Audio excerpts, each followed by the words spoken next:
Yeah, I just.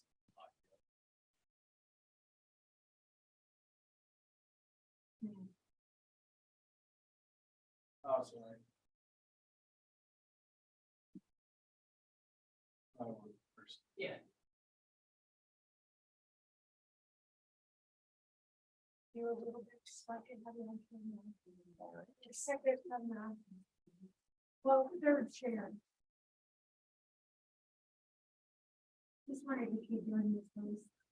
That works.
No, there's no juice, I think.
Right.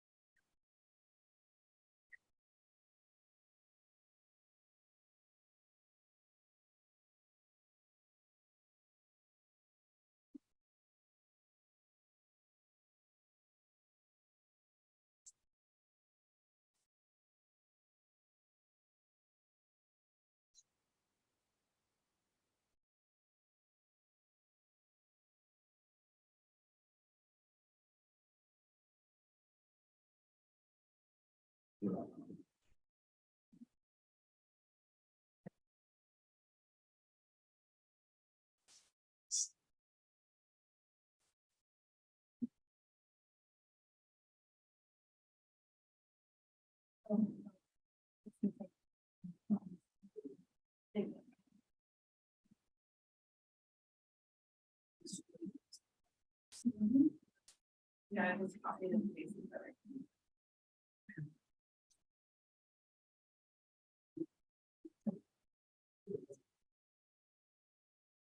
Yeah.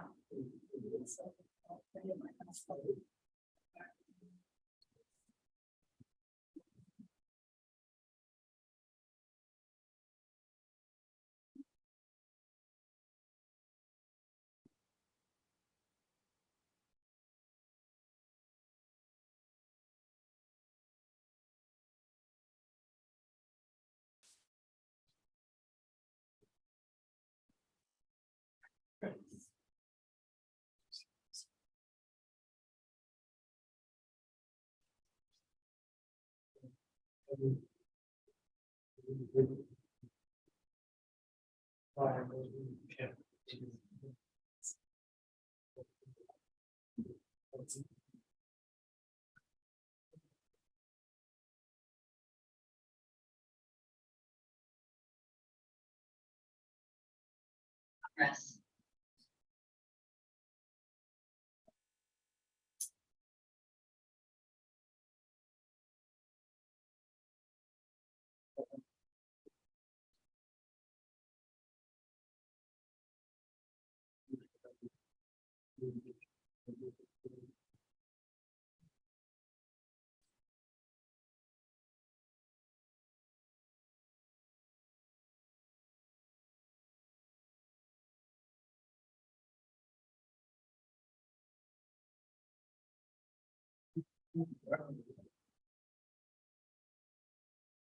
Hey, how's it going? Let's step on the finger side. Okay, cool, thanks. Hey, man, how are you? Good. How about yourself? Good.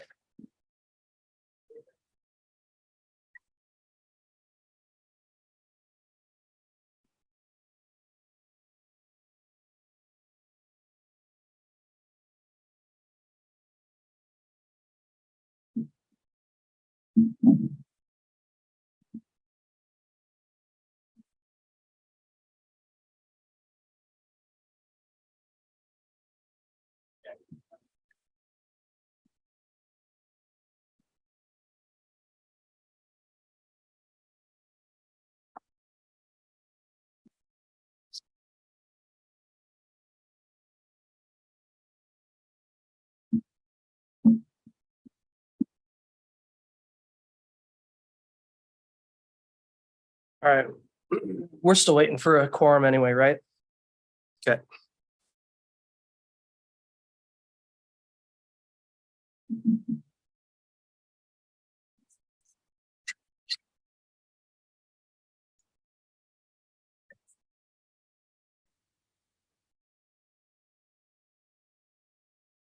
Just hang in there, everybody. We got to have 4 commissioners here or online before we can get this meeting started because we got to have a quorum to be able to do these votes and such. So we're waiting for one sole member to make us a complete unit.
Oh, no worries. I just texted Nick too to say where you at.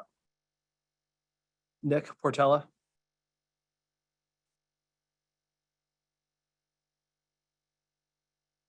Worst case, gang, another 10 minutes. So if you want to hang tight, go to the bathroom or get water or go to the Windy and get a beer real quick, you probably have time.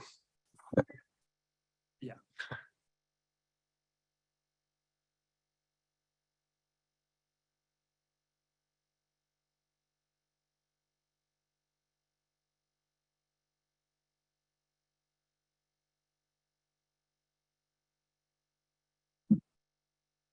Thanks for showing up in person, dude. It means a lot.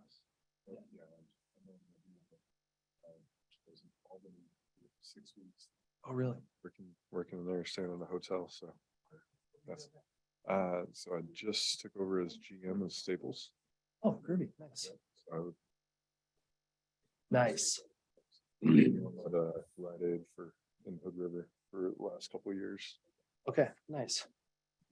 Now you're the man. back in the Dalles. Hey, dude, how are you? Hey, sorry. Oh, no worries. All right, we have a quorum now, so it sounds like Commissioner Popoff will be joining us in 10 minutes. So we'll just welcome him in when he gets here.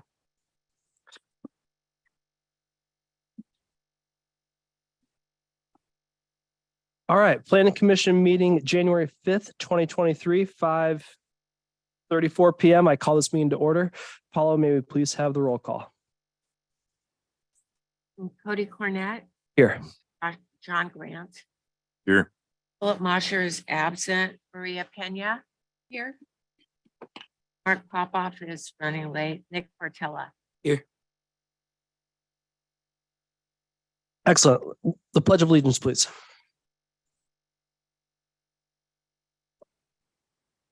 I pledge allegiance to the flag of the United States of America and to the republic for which it stands, one nation, under God, indivisible, with liberty and justice for all. All right, next is the approval of the agenda. If the commissioners have had an opportunity to look over the agenda, may I please have a motion to approve it along with a second? Motion to approve the agenda. A second. That approval of the agenda has been motioned and seconded. All in favor of approving the agenda, raise your right hand, say aye. Aye. Aye. Commissioner Pena, did you Yes. respond? So, Yes, ma'am. Thank you. oh man, we have to do election of officers. Oh,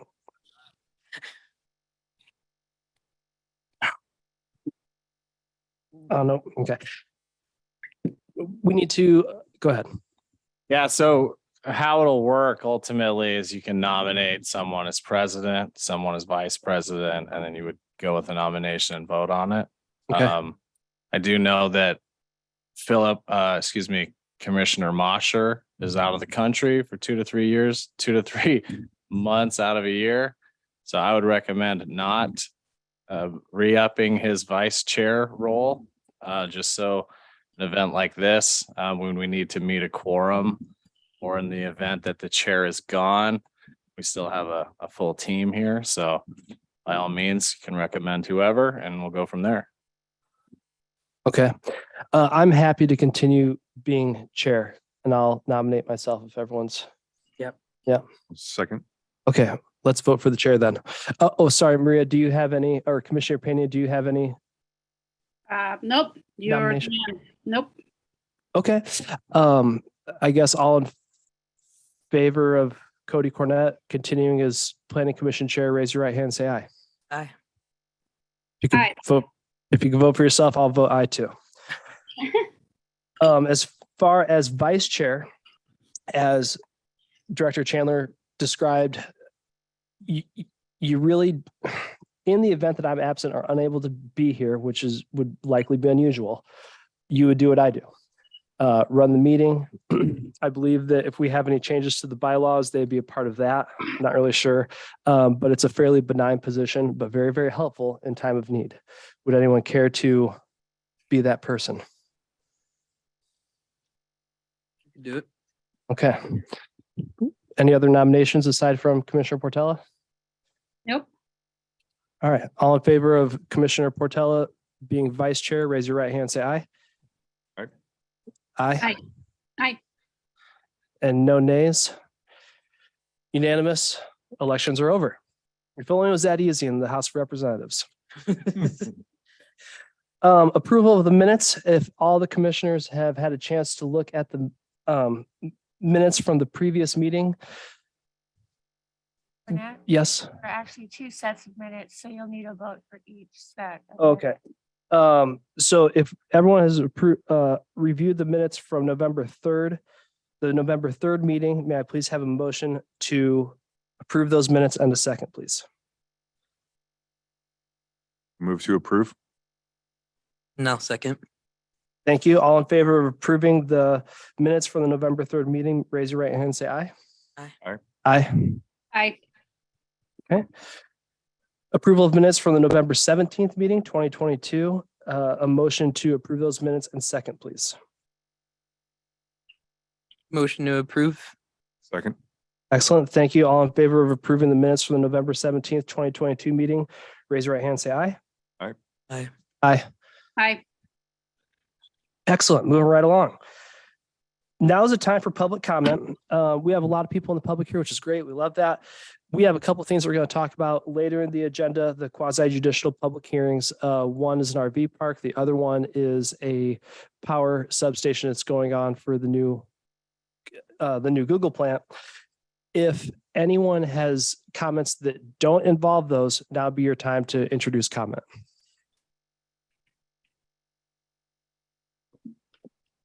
Okay, it sounds like everyone's here for either one of those two things. So let's move on. The next item on the agenda is the quasi judicial public hearing.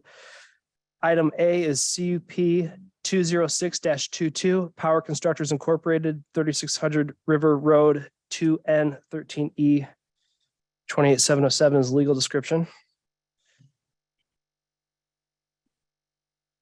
Bear with me. Now is the time specified for the Planning Commission to conduct a public hearing.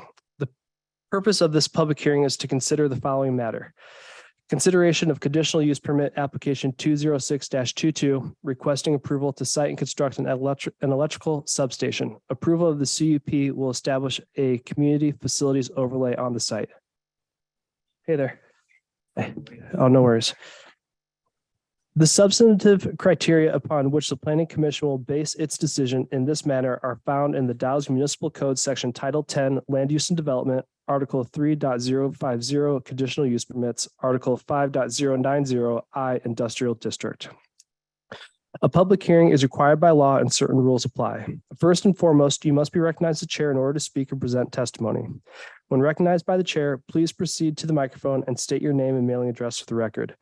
The hearing is required by law to be recorded. Generally, the public hearing procedure is as follows. Prior to the public hearing, a determination will be made of the qualifications of the commission members and allow for challenges from the audience. I will open the public hearing with the staff report.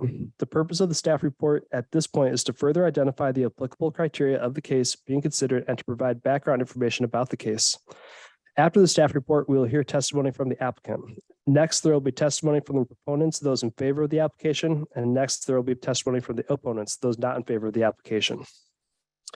Next, there will be testimony from anyone who wishes to offer testimony or ask questions. Then, to honor the right of rebuttal, we will again hear from those in favor of the application. To expedite the hearing, the commission members may ask questions of persons as they testify. When this process has been concluded, we will close the public testimony portion of the hearing. During the hearing, some important standards apply. First of all, those who testify must hold their testimony to the decision criteria that's found in your packet. As in all land use hearings, there are a complete set of rules, procedures, and criteria we must follow.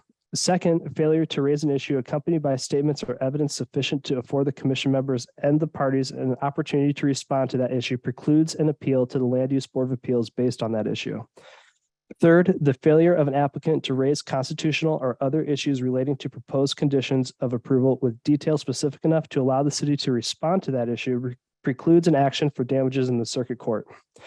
Fourth, prior to the conclusion of the public hearing, any participant may request an opportunity to present additional evidence, arguments, or testimony regarding the application.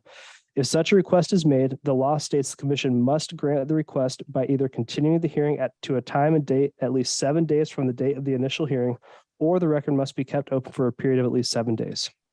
These are the rules. Are there any questions? Nope. Have any members of the commission had any ex parte contacts, conflicts of interest, or bias which would prevent you from rendering an impartial decision on this matter? Commissioner Popoff? No, I don't. Commissioner Portella? No. Commissioner Grant? Commissioner Pena? Nope. I have not either. Does anyone in the audience wish to challenge the qualifications of any members of the commission? Okay, no. The public hearing is now open. May we please have the staff report? Right. Let me just share my screen here.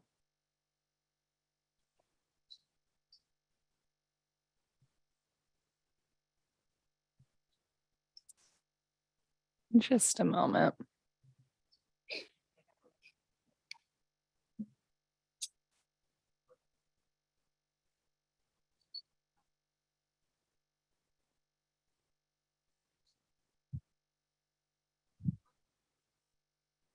Okay.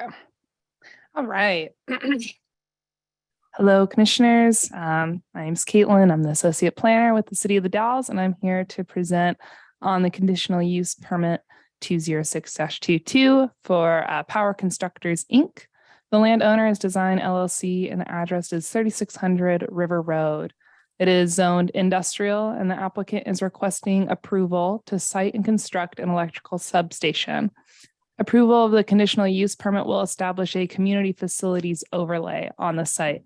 And I'll go into detail on what that means in the presentation here. So a little background on the site. Part of this property, or all of it and many parcels around it, was part of the former Northwest Aluminum Company smelter plant that closed down in the 1980s. Currently, it is a vacant site. Okay. So there were no comments received in the 14-day comment period. And I'm just going to jump into the requirements here. Okay.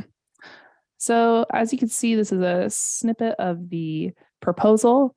In the center is the switchyard, and then you can see River Road abutting it with an access point as well.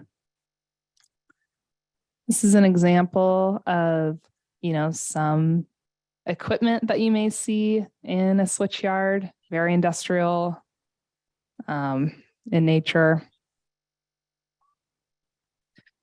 So this property is located within the industrial zone, like we talked about. So in the industrial zone, a community facility overlay site is permitted on a conditional level. And a community facility is something like a switchyard or a substation. So with this application, you will be establishing a community facility overlay within the industrial zone to create the switchyard. So with this application, staff reviewed both the industrial zone standards and the community facility overlay zone overlay standards as well. So as we do with conditional use permits, we take a look at the impacts. So noise impacts across property lines shall not exceed 60 decibels. The applicant illustrated in their narrative that they would not generate over 60 decibels, as there's no real moving parts other than the switches themselves. And when operated, would create less than 60 decibels. The applicant cannot, so lighting impacts across property lines shall not exceed 0.5 foot candles. They submitted a photometric plan with their application, illustrating that there will not be exceeding that foot candle. Dust and other particulate matter shall be confined to the subject property. The applicant will be installing gravel and screening to limit the amount of dust and other particulate matter going across their property. The following odors would need to be completely confined to the subject property. All of these odorous materials are not present on site. Therefore, it's not an applicable impact for this. And then vibrations shall not be felt across the property line. So staff found that the applicant met all these criterion. Looking a little bit at the transportation system, is it capable or can it be made capable of supporting an additional transportation impacts generated by this use? So when you think about an electrical switchyard, this is an uninhabited space. It's not open to the public. I guess it would be in our best interest to not encourage the public to go on the property, because this is really a site only meant for professional electrical engineers from the Northern Wasco County PUD and other trained professionals. So staff found that there should not be a large traffic impact, and pedestrian connectivity is discouraged on this site from River Road. However, they will be required to do right-of-way improvements with this application, and we'll go into detail in some further slides on that. So talking a little bit about this site not being, not having a lot of folks on it, being uninhabited, there is an exemption to parking standards in our code. So the following permitted and conditional uses may be exempted from the off-street parking requirements of this title as follows. So uses which the director determines have no employees on site and are not open to the public. So the director and staff made the determination that this site fits this exemption, as there will be no employees on site other than maybe once a week to perform their duties on site. And it is not open to the public.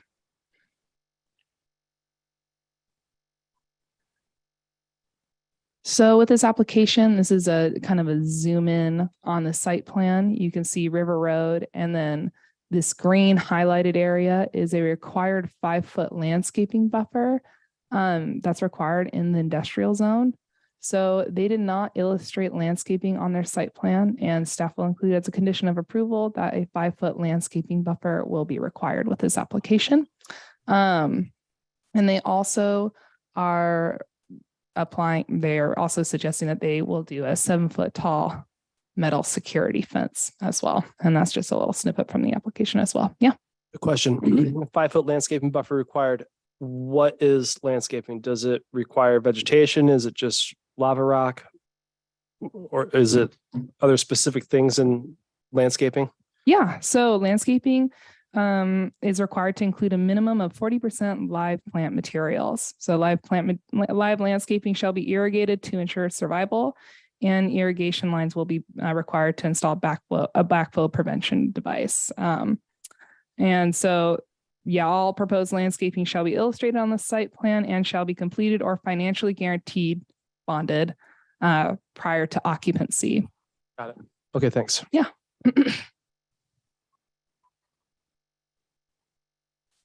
So taking a look at the driveway standards with this application. So there is one driveway illustrated on site.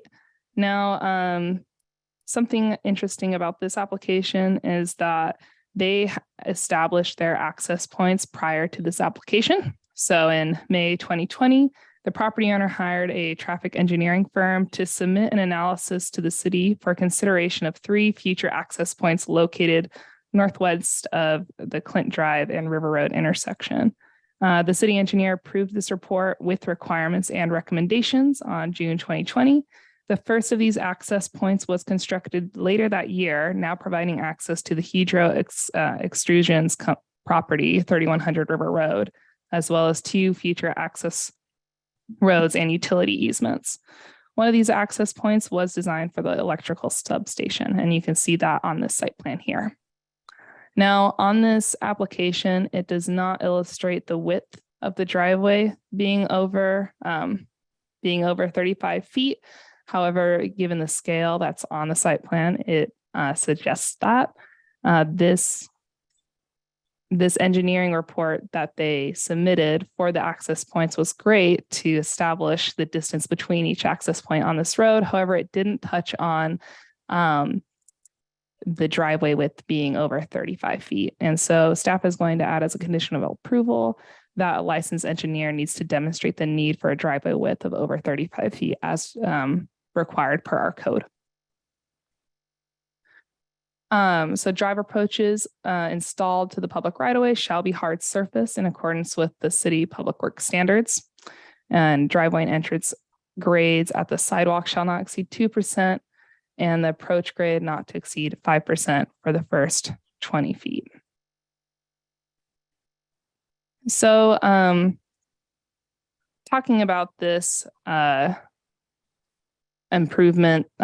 So the improvements required with development, this property was encumbered with a delay development agreement along with 2 abutting parcels. So this is tax lot 700 and 708. And the property owner is to install right-of-way improvements for all 3 of the parcels upon development at the same time. And this includes a 6-foot bicycle lane, a 5-foot sidewalk, and so upon development, they will be required to do all the sidewalks at the same time and all the bicycle lanes at the same time. And in addition to this delayed development agreement also mentions a 5-foot landscaping buffer as well. And so that's also going to be mentioned in the conditions of approval. The applicant shall coordinate the timing of these improvements with the community development director and the city engineer. And yeah, so they'd have to have a pre-construction meeting and all those checks and balances prior. So that's the end of my presentation, but we have 2 alternatives here for the commission. Staff recommends that the planning commission move to adopt this resolution PC 611-22 approving the conditional use permit. But yeah, feel free to ask me any questions.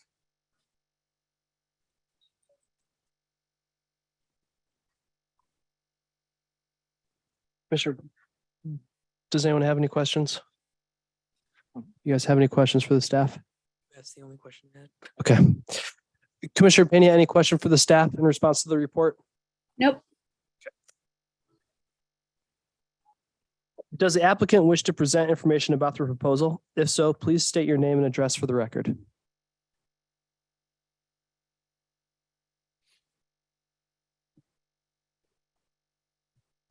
Who technically is the applicant? Well, I believe Larry, Right. who is on screen. Yeah.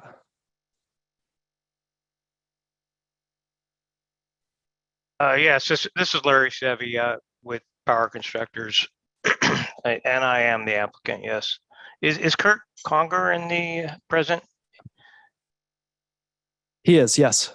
Yeah, so we are working for Power Constructors is working for Northern Wasco in the Sorry, development of this. if I may interrupt real quick, will you please just state your name and address again for the record, please? Oh, okay, yeah, Larry Sevy and 9420 Southwest 53rd Avenue, Portland, Oregon, 97219. Excellent, thank you. Please go ahead. That's really all I had. I don't really have any comments. I think the city did a good job representing our application. Okay, excellent, thank you. Kurt, do you have anything to add or anything? I don't mean to call you out. Yeah, please, come on up. And if you could just state your name and address for the record into the microphone, that'd be great too. Yes, I'm Kurt Conger, the Assistant General Manager of Northern Wasco County PUD at 2345 River Road. I'm also a resident of the Dalles at 2559 East 12th Street in the Dalles. And I can make the comment that we have worked for a few years with the customer who is planning a facility at this site to do capacity improvements to our electrical power transmission and distribution system in coordination also with Bonneville Power Administration. This facility is necessary to provide the level of service that our customer has requested.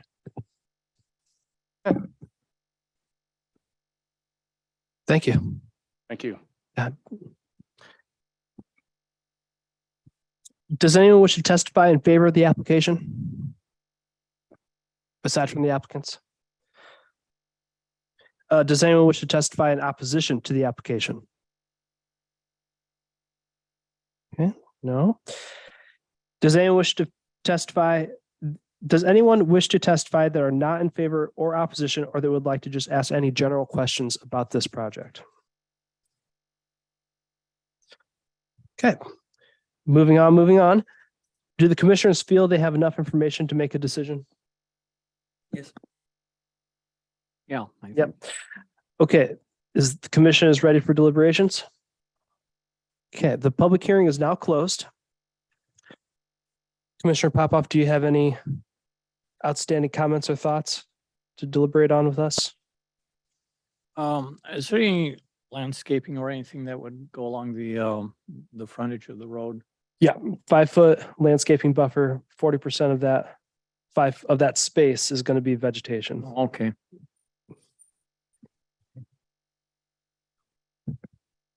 Seems pretty Anything- straightforward. Okay, Commissioner Pena?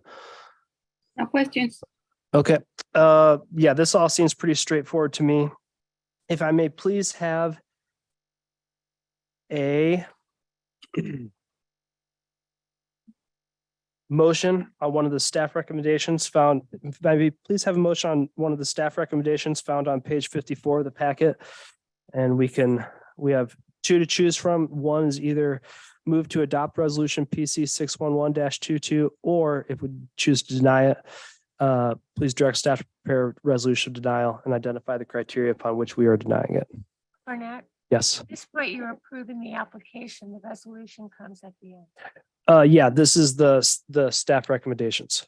Right, she's got the resolution in there, but you're not approving the resolution at Oh. this moment. It comes later. Sorry, thank you. Sorry, gang, this is where I get a little mixed up. Anyway, if anyone cares to motion to approve the application, please do so. And may I please have a second? We have to say the whole thing. Just, no, just, Motion to approve the application. yes. Yes. Motion to approve. Second. Excellent. We have a motion to approve the application and a second. All in favor of approving the application, excuse me. All in favor of approving application CUP 206-22, raise your right hand and say aye. Aye. Aye. Aye. Okay, that is a unanimous aye. Would you like us to do the resolution now or wait till? Okay, thank you. Okay. Thank you so much to the applicant for that project. We're all excited to see how that goes on down there. This is the second of two quasi judicial public hearings. Paula, do I need to repeat that script again? No new people have joined. Okay, no new people have joined. I do want to reiterate one item here. And this is in regards to CUP 207-22 RTD Development LLC. Applicant is requesting approval to site and construct a 9-space recreational vehicle park on a 3.6 acre parcel. This is going back to the script I said earlier regarding or in relation to the power station. I just want to reiterate one item. First of all, those who testify must hold their testimony to the decision criteria. As in all land use hearings, there are a complete set of rules, procedures, and criteria we must follow. And if anyone would like me to repeat anything else from the script, please do, and I'm happy to. CUP 207-22 RTD Development, applicant requesting approval to site and construct a 9-space recreational vehicle park on a 3.6 acre parcel. May have any of the members of the commission had any ex parte contacts, conflicts of interest, bias, which would prevent you from rendering an impartial decision on this matter specifically? No. No. No. No for me as well. Does anyone in the audience wish to challenge the qualifications of any members of the commission? Chair Cornett. This is Yes. Jonathan. Hi. Sorry, I do not wish to challenge the qualifications of any of these commissioners. I just wanted to sort of just jump in here. It seemed like an appropriate time just to remind the commission to please ensure that the substantive criteria on which the application will be evaluated is read into the record, which is, typically the very first part of the prepared scripts for quasi judicial hearings. And so you mentioned earlier, just a second ago, if anybody would like the script reread. I was on mute. I'm sorry about that. Yes, I would very much like that. The whole script, the whole thing? Yeah, Okay. sorry. Excuse me. Mr. Cara, do you mean just the criteria, correct? Not the entire process? You know, no, I think I do. I think I do mean the entire process, now that I think about it. If that's not too much trouble, I would very much appreciate it. No, that's fine. Okay. Thank you. Yeah, no problem. Okay, now is the time specified for the planning commission to conduct a public hearing. The purpose of this public hearing is to consider the following matter: consideration of conditional use permit application 207-22, requesting approval to site and construct a 9-space recreational vehicle park on a 3.6 acre parcel. The substantive criteria upon which the planning commission will base its decision in this matter are found in the Dallas Municipal Code section Title 10, Land Use and Development. Article 3.050, conditional use permits, Article 5.020, high density residential district, and Chapter 10.12, recreational vehicle parks.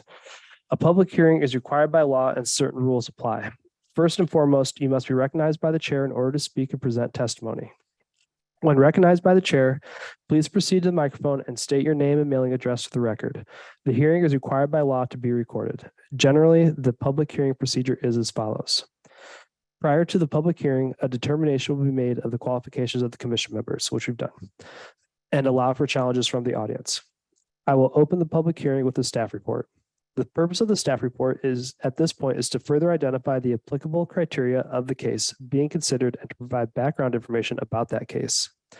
After the staff report, we will hear testimony from the applicant. Next, there will be testimony from the proponents, those in favor of the application. Next, there will be testimony from the opponents, those not in favor of the application.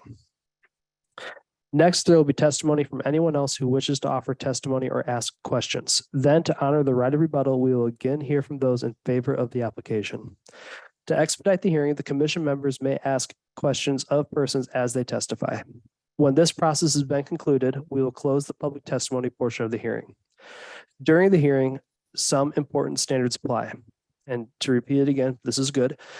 First of all, those who testify must hold their testimony to the decision criteria, whether you're testifying in opposition or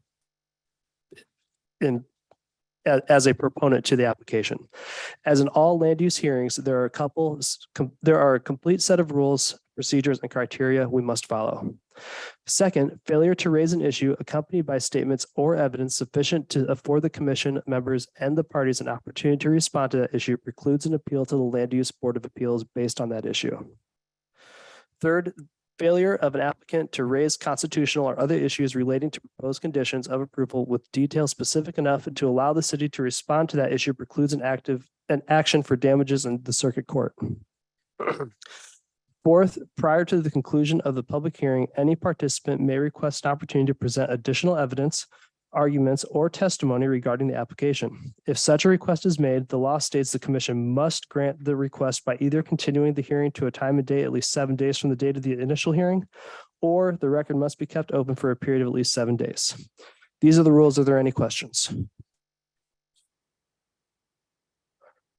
No? Okay. Jonathan, anything else? No, thank you very much, Chair Cornett. I really appreciate it. I'm sorry for the formalities. Oh, no worries, no problem. Okay, maybe please have the staff report.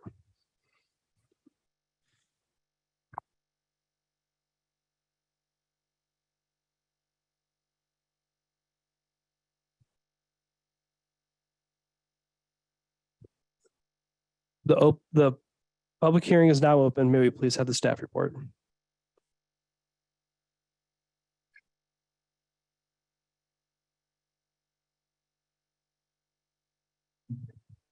Good evening, commissioners. Joshua Chandler, Community Development Department. The second item on the agenda this evening is conditional use permit number 207-22. The applicant is RTD Development. Address is 2514 West 10th Street. The assessor's map and tax lot is listed on the screen here. The zoning district is high density residential. And the proposal is approval to site and construct a 9-unit RV park. Some comments have been received. 7 comments were received as of noon today. 6 of those in opposition and 1 in support. Comments were sent to the applicant for their response. That applicant, as well as provided to the commissioners today and posted on the city's website. The applicant has since provided response to these commenters.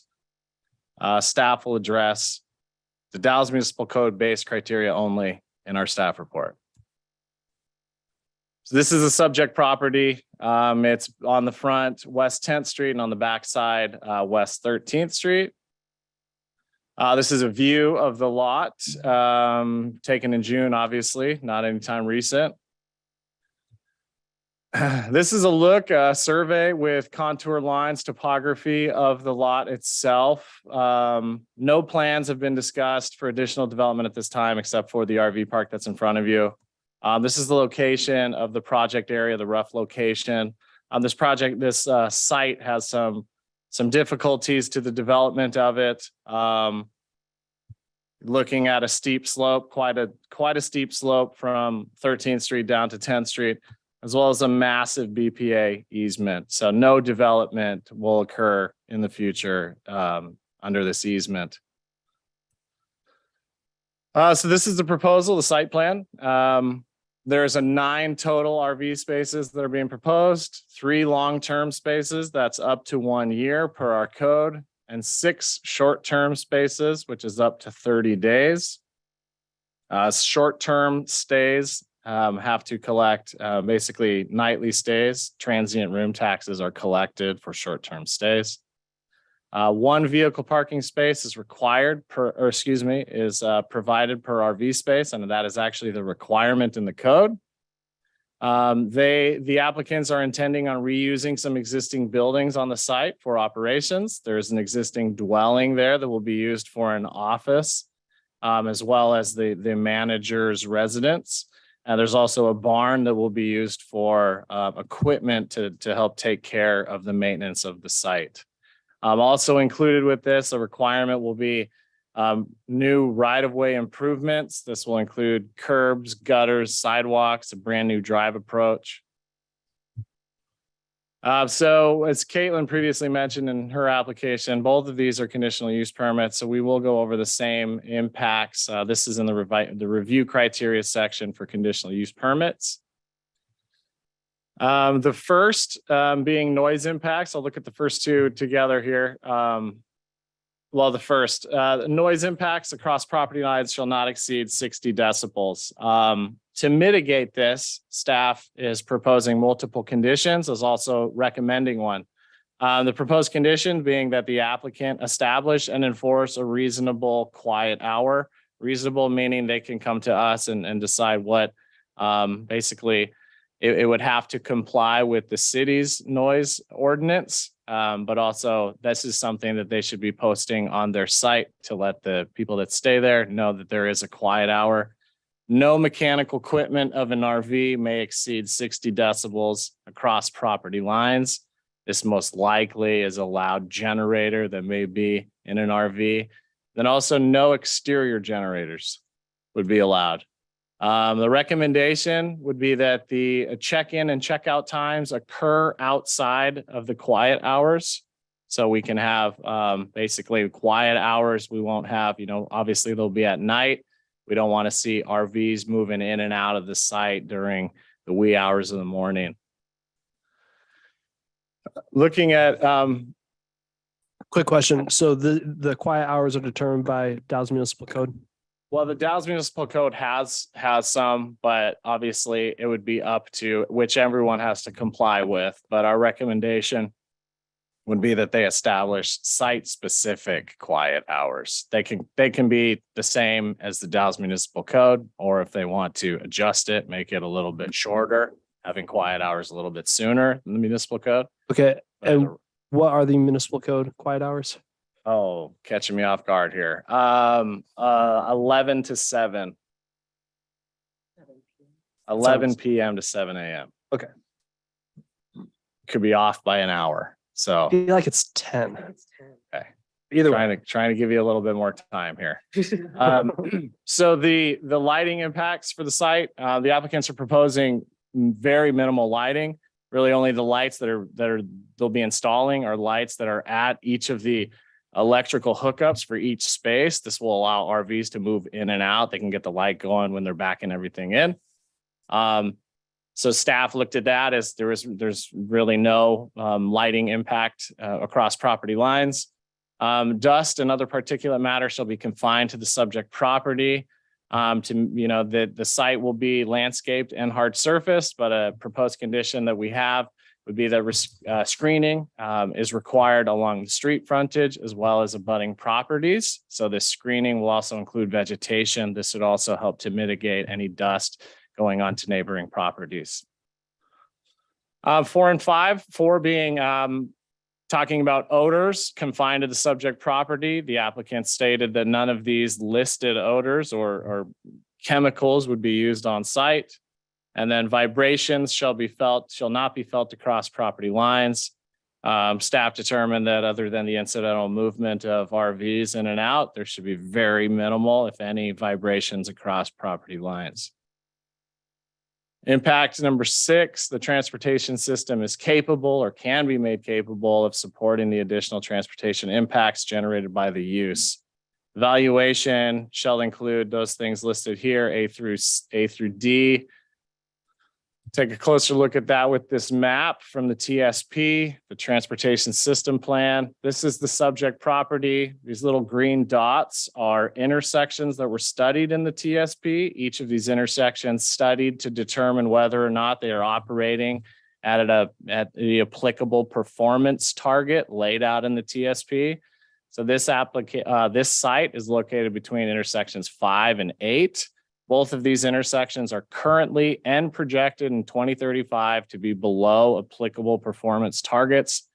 Staff does not see that 9 RV spaces will create much more of an impact that would require any type of mitigation whatsoever. Touching on some access, there is one access point required when it's an RV park of 9 spaces or less. So what our code calls out is if you have 10 spaces or more, you need to require 2 spaces. So with 2 entries.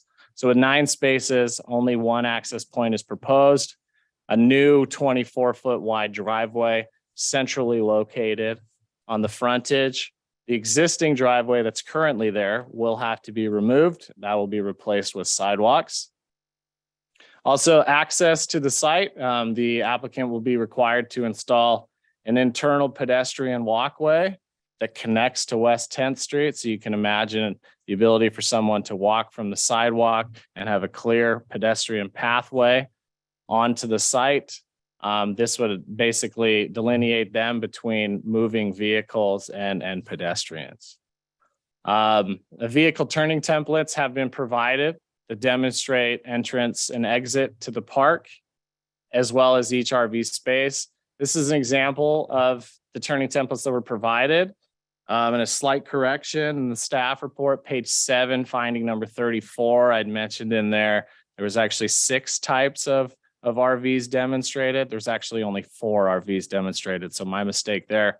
But this basically shows how a vehicle can move in and out of the site and as well as into each space. And it lays out multiple different types of vehicles, motorhomes with trailers, one of them up to, I think, 52 feet long. Landscaping for the site, a little hard to see here unless you zoom in, but I highlighted a few points. There's some shrubs basically going to be laid out throughout the site. The rest of the dotted areas that you see here, that is proposed grass. The rest of it is just going to remain the same back up in this area, not really part of the park itself. So as mentioned earlier, landscaping or hard surfacing is provided throughout the park.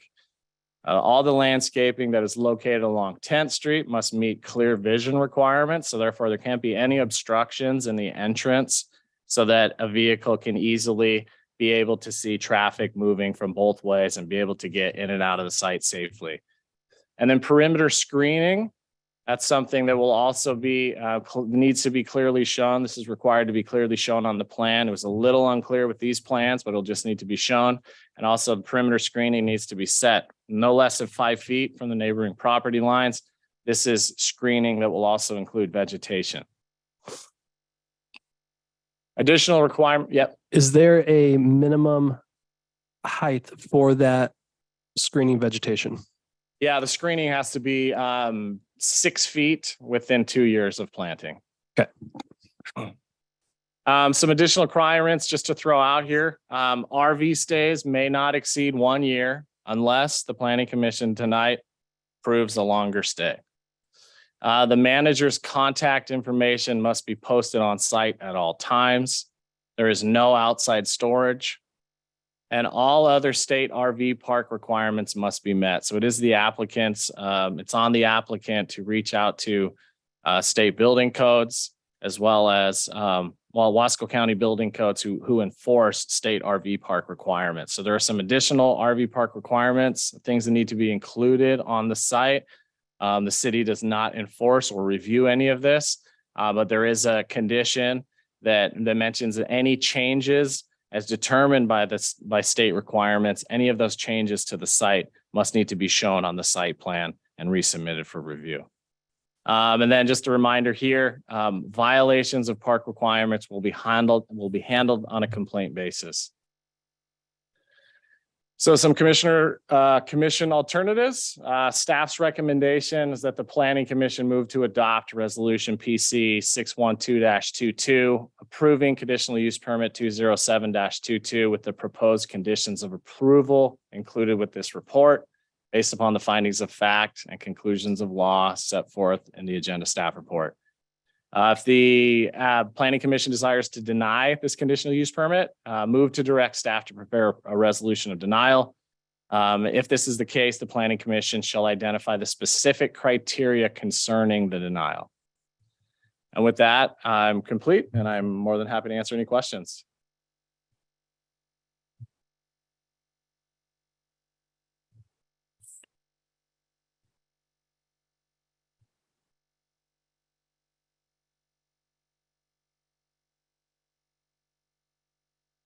Does the commission have any questions for the staff following that staff report? Not yet. Commissioner Popoff, any questions? I don't Good, think so. okay. Bear with me for a second.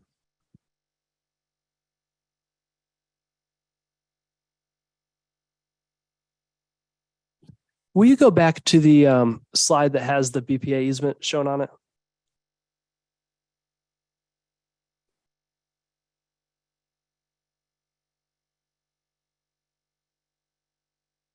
Yeah, 1 second here. No worries.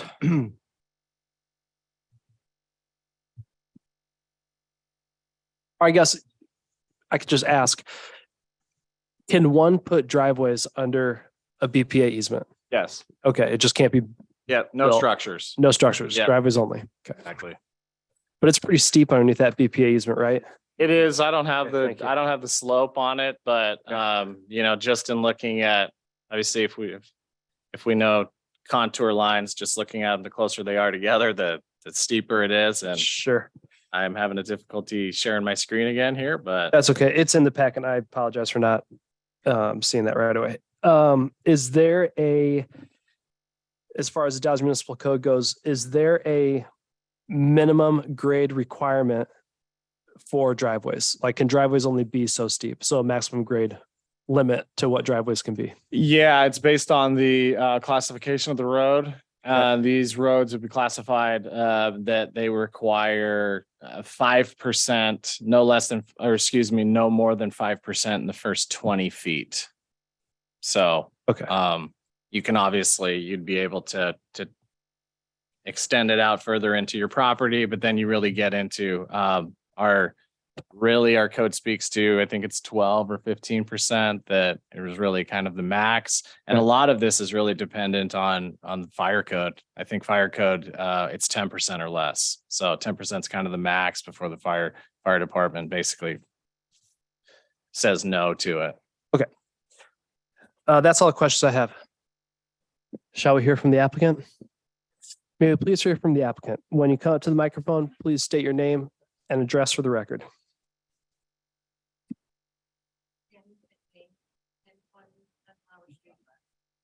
Excuse me. Can you pull the microphone closer? Sunflower Street West here in the Dalles, correct? Okay. Sounds good. Yeah. What we're proposing is to put in this 9-spot RV park. And obviously have the 6 short-term stays like Joshua had mentioned, so that the community has somewhere that they can come and stay when they have family events, or they want to come for the gorge. We really want to promote the gorge within those spots. Would you mind pulling that a little bit closer? Because the people, Sure. the folks can't hear you. Sorry. Okay, sorry. Thing moves if you want to just bring that whole thing. There you go. Perfect. We obviously really want to promote the gorge within these spots so that we can get people to come in to our community is the goal, to share our community with outsiders that come in and stay. For the, there's always events that the swim meets, softball tournaments, the baseball tournaments, so that we can give a few more spots for the people to come in and have a place to stay that are RVers and don't want to stay in the hotels. And we feel that this is going to be good for the community also. Okay. Do you have any experience running an RV park? I have ran dealerships, but as far as RV parks, my experience is just from all of our years of RVing and taking notes and talking with the owners. I've spent the last 2 years discussing the operations of RV parks with every single place that we have stayed. So, I have a good grasp on the best way to run this RV park. We're going to have online reservations. I have a site that shows the size of each site, and what's available, what's not available. And we're going to really run it within the online. That way people know exactly where they're at, where they're coming. It will be a very robust site, obviously. So I think that but by having it all online, they'll be able to really see the surrounding area, see where they're coming, so they understand fully where they'll be. Sure. Are you planning on having an on-site manager there? Yes. Yeah. Okay. Our ultimate goal would be to have somebody move into the house up there and live full time. Mhm. Will we be able to get that out right away? I don't know. Just depends on if we can find the right person, obviously. But we for sure will have somebody there during the day, 9 to 5. But not at night. Not at night. I'm hoping to have somebody at night. That's the ultimate goal, to have that place, the little house that's up there, so that they can stay there. Can I guarantee it right out day one? Probably not. Just within, we've got to be able to hire the right person to live there. Gotcha. There's a lot of empty space surrounding the 9 units. It's a very large parcel. Now we know that part of that is under an easement, which you obviously won't be built on. Correct. Is there a larger plan for this site? We have lots of ideas for the rest of the sites. It's just going to be dependent on the economy. What is the next year going to bring? Who knows? I don't want to be $1 million in and have the economy die on me next year. So there are a lot of ideas that we're tossing around. We really liked the suggestion that Joshua made with the cottage clusters, which are kind of like small duplexes that are on foundations. We really like that idea. Okay. Just to provide even more housing in Okay. the area. That's where we're leaning Okay. to. But obviously that's a year down the road. Sure. The reason I ask is because, this is zoned high density. Yes. And of course, we know, and the reason we're here is that RV parks are allowed in high density in all residential types, including others. But we want to make sure that we're utilizing our empty spaces Correct. that are identified for housing, that they'll And- somehow be used for housing. Right. Not to say the RV parks aren't housing, but actual, physical structures. Yeah, I mean, obviously, the way of the world is they're using those now to live in and transport them. So they all just live full time in them, a lot of people, because it is more cost effective, I guess, than owning a home. For Sure. them, their personal. Sure. Okay. So there's some ideas. Oh, yeah, of for sure. Yes. Plan for this place. There's a master plan. Obviously, we want to utilize all of the property, and, rentals are the way that we really want to move forward with it. Either by the cottage clusters or maybe duplexes along that one side, something along those lines that meet obviously the 10 per acre high density, and meet all the criteria. That's the most important thing. Okay, got it. That's all the questions I have right now. Do any of the other commissioners have questions? Commissioner Grant? So I think kind of one of my questions would be for the long-term stays. Do you have certain plans in place to make sure that we're not getting an eyesore and that we have RVs that are up to date, and even when we're talking about the short-term stays, if people are just trying to bump around to new spots, I think it's a great idea to be able to have people coming in for certain events and being able to have a place to park their RV. But I do see some of the concern that people might have of For sure. just vagrants and Yes, 100%. Thankfully, it is all private property. We can have anybody leave it, ask anybody to leave at any time. And the rules will be clearly marked on there when they come in and sign. They won't even be able to stay without signing all of the rules and regulations. There will be no outside storage for the long-term people, as far as things sitting out there that's not their vehicle, or something related to camping, maybe I don't even know what they would even put out there, to be honest with you, a bicycle maybe or something. But yes, no, we don't want it to be an eyesore any more than the public wants it to be an eyesore. People don't want to stay in places that vagrancy is allowed, eyesores are allowed. And so we wouldn't stay in business very long if we allowed those things, and we have zero intention of letting it get that way. We care about the community just as much as everybody else does, and we want it to be nice and kept and clean. We will have, people who come in and do the groundwork to make sure that everything stays well trimmed on the plants and the trees. And also, the most important thing is just no outside, you can't just store blue tarps, will not be allowed in our park, for sure. And the long-term people will have to sign an even more detailed agreements, and the short-term people, they would have to sign it also to be able to stay in the park.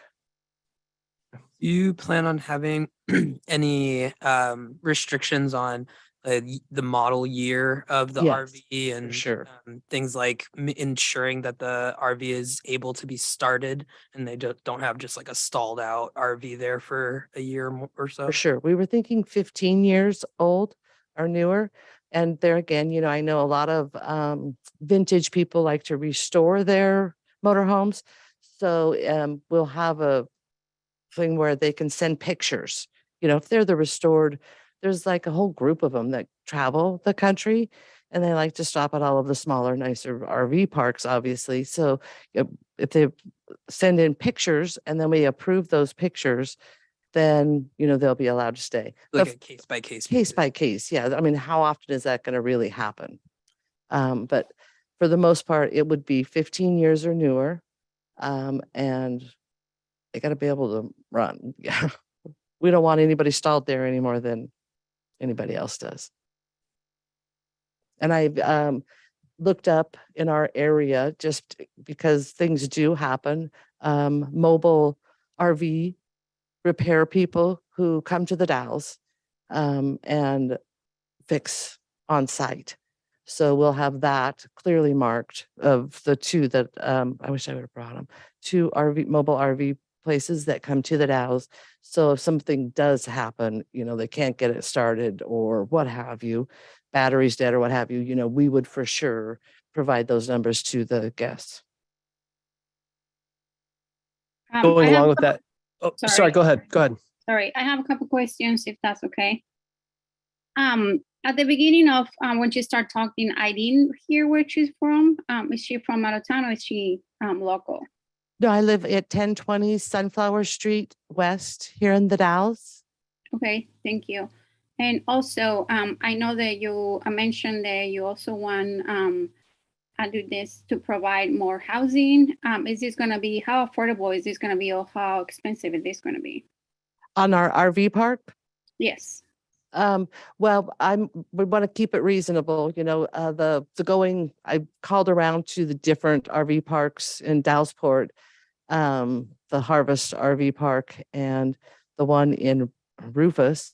And they're right around $600 a month for the long terms.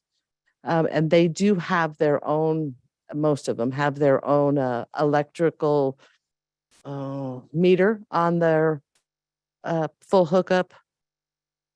So that, the electricity, they would pay for their electricity on the long terms. What about the short terms? Short termers, the rate that I have, this was a couple months ago, that's anywhere from $50 a night to $70 a night. And so we would stay competitive within those rates. My last question, is this going to be a family park? Is it going to be is it a age restriction? I'm just No, wondering. family park for sure. I mean, the RV world, like that we ran into, there's families and there's the retired grandparents and just the grandparents like my husband and I, so the majority of the people, granted, on the smaller parks are the grandparents who are coming in to watch a softball game or want to come and do the wine tasting in our area, that kind of, so 50 to 75 is the general age that most of them are, but yes, for sure, family orientated. Thank you. You mind if I go again, Mark? Do you have any questions? No. Okay, I have a couple more for you. Do you have a minimum stay requirement? Or are people allowed to stay one night? Gosh, I hadn't thought about that. No, we don't have a minimum at this time. Mm-mm. Okay. Do you see a value in establishing a minimum stay? I suppose just that keeps people there for maybe a 2-day weekend type of a deal. I don't know that, but do we want to be available for the people who are on their way to the coast and run into wind and rain and need somewhere to stay? Would that take them out? Would they have to stay at the rest area? That kind of thing. So I'm not a fan of that idea just for that reason alone. Okay. But obviously open. Okay.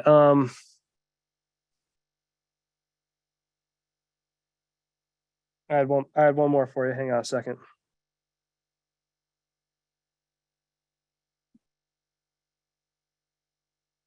It'll come back to me at some point, I'm sure. Okay. Probably at 2:00 in the morning. All right.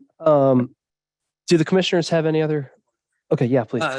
Will you be doing background checks for like longer, like getting like references? With the long term, for sure. Yes. They have to do the background check and, our goal really is to serve the local people who come here to work, show that they're working, and part of our community. It would be the goal. Yeah. I remember my question. Do you have a, thank you. Do you have a plan in place for people who overstay their booking and do not leave? Yes, there's a very strict guideline within that you follow, obviously. And when you can, I think it's like 72 hours. If they have not paid, then you can serve them, ask them to leave if they have not paid. And then you can take it even that further and to the courts and have the sheriff a victim. Okay, so these are state guidelines. The state, that's the Laws. state. Okay, you'd be following. Okay, Guided by the state. Okay. All of them are. okay.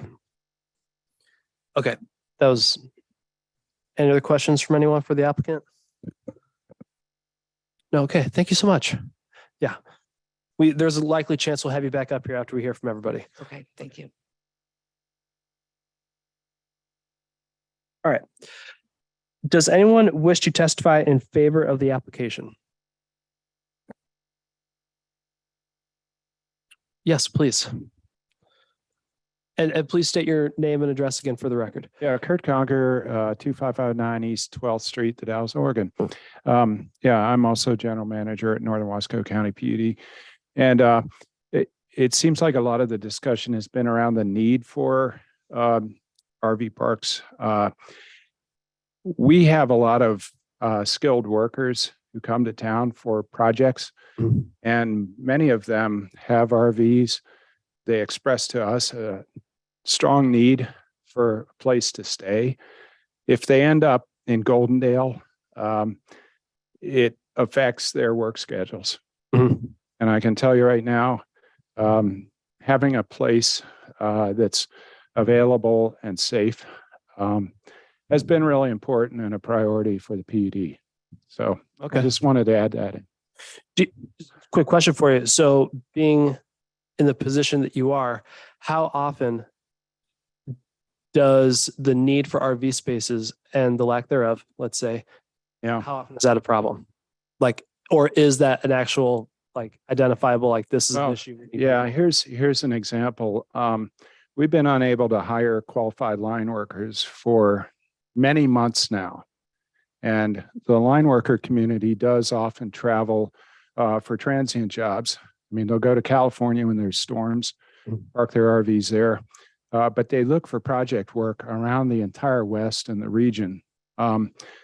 They drive nice rigs. They're paid well enough to be responsible.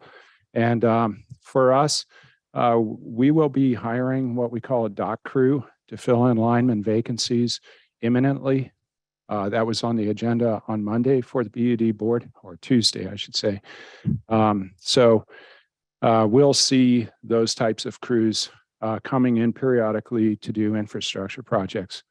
And it's very useful to have them not have to drive to Portland, not have to drive long distances for a place to park their RVs. So I hope that gives you a kind of a perspective of our interest. It does. Thank you. Yeah, thank you. Okay, anyone else wish to testify in favor of the application? Anyone on Zoom?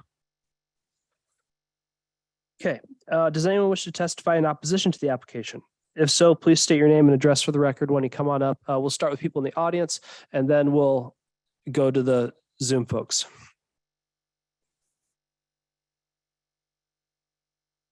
Yeah, go for it. Yeah, come on.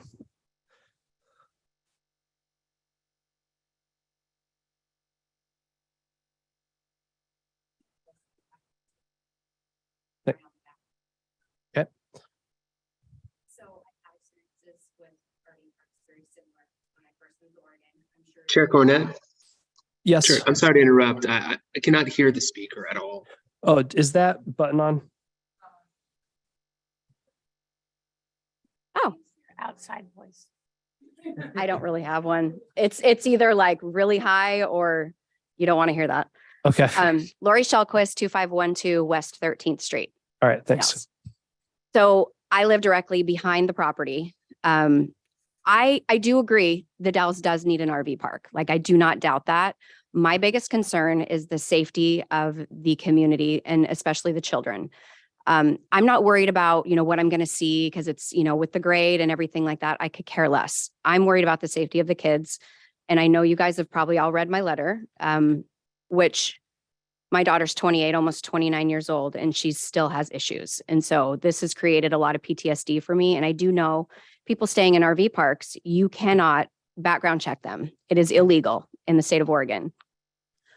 You can't just tell somebody to leave if they don't pay or anything like that. They have to go through all the renter's rights, and it could take a year to get somebody out of there.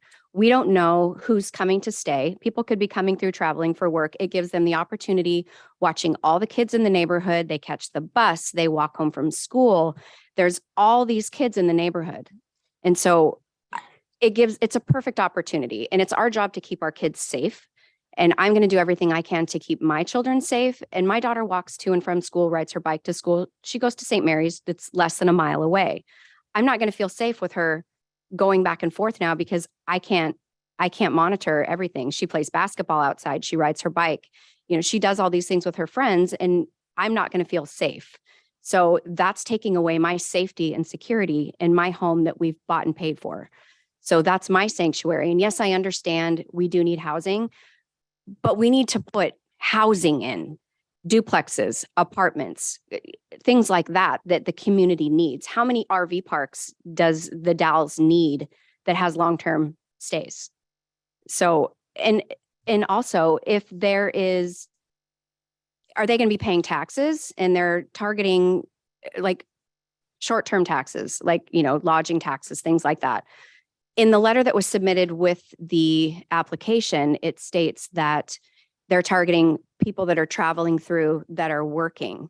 So don't we have just registered with the city like 54 short-term spots or 54 short-term like Airbnbs, things like that? That's not even including what people are doing that aren't even paying lodging taxes.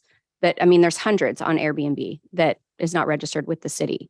So I plea you guys to please reconsider and not vote this in, because we need apartments, duplexes, affordable housing for people. I mean, there's single parents out there that don't have places to stay. I have other notes in here too.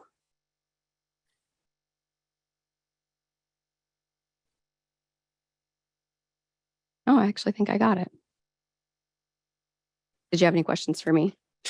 Yeah, just to answer your questions, these short-term rental space or these short-term spaces do pay a lodging tax. They have to be registered. There's 6 of them. Okay.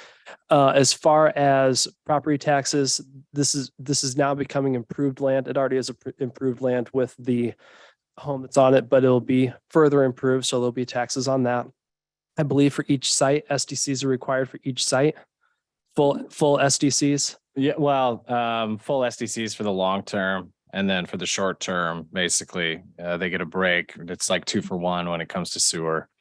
Okay, so you're getting 16K for each long-term site, and then 16 times 3, which is a number that's not coming to me right now, for the short-term side. So there is revenue that comes into the city. That's not really the point of why we're No, here. it's to not. discuss No. that. But an important thing to remember is, you know, there is no doubt a need for these types of things. However, the issue is these types of things are allowed in high density. Correct. So, But how many do we need on the west side? Because from what I understand, and from the last meeting you guys had, isn't there another RV park that's being approved on the west side? yeah. How many do we need? The whole west side is going to be made up of RV parks. Don't we want to like beautify our town and make it more of a destination place? Who wants to come to a town that's filled with RV parks? These are good questions. This is where we live. We need to take pride in where we live. Yes, I have nothing against people that live in RV parks. I've traveled extensively too, and we have a 36-foot toy hauler. Yes, I love going to RV parks, but none of the RV parks that I've been to are smack dab in the middle of a residential neighborhood. Sure. Down from schools. And if we're going to put the hospital in, that's just down the road. I mean, what's that going to do to the traffic? The road is already garbage. They tried to resurface just in strips. I mean, and it's going to cost billions of dollars to redo the road. They have to cut it down. They have to redo the sidewalks. I've already inquired with them, and that's what they have to do. The road's a mess. So, I mean, these are all things that we need to take into consideration that, you know, of future planning. I mean, if we've got all these parks going in, what does that do to the west side? Do you live on the west side? No, I live by the middle school. Okay. Do you live on the west side? Do you live on the west side? Okay. So I will soon live on the west side though, just so you know. Okay, so this is our community and we want to make our community look nicer. Mhm. I mean, you go to Hood River, you don't see all these RV parks in the middle of residential neighborhoods. Mhm. I mean, I do not doubt that they really want to, that their intention is to have a nice place. They've never ran an RV park. They don't know how to do it. Asking around, I can ask around too. Mhm. And I've been to lots of RV parks and have traveled across the country. So that's just not, that doesn't qualify them to run an RV park. Then nobody's going to be on site at night. Mhm. That's when stuff happens. So what are we supposed to do? Call the police and, wait for them to show up if they show up and they're not, tending to other things? The response time for the poor police in our town is horrible already because they're inundated with overdoses and crime downtown. We don't need to add to it. And I'm not saying that the RV park is going to do that, but my goal is, as a resident of this town, to make it nicer and to not have 10 million RV parks on the west side. I get that. Oh, and safety, obviously, for my children and everybody else's children. I don't know if any of you have children. If you think about it, if it was put across the street from your house and you have little girls, it's very near and dear to my heart. So this is passionate for me. So this is not something I'm going to be quiet about. So, and I do not speak well in public. And so this is a really big deal for me to actually sit up here and speak. So I appreciate you listening. Thank you for coming. Mm. All right. Any other questions? No. All right. Thank you. And real quick, Chair Cornett, if you could put a timer on for 5 minutes so we can make sure that these comments that are coming in are 5 minutes or less. Yeah, please. Thank you. Thank you. Yeah, let's keep our comments under 5 minutes, please. We will also try to make sure that our questions are concise so that we can kind of keep things rolling because we got a lot of people to hear from. Okay, next person.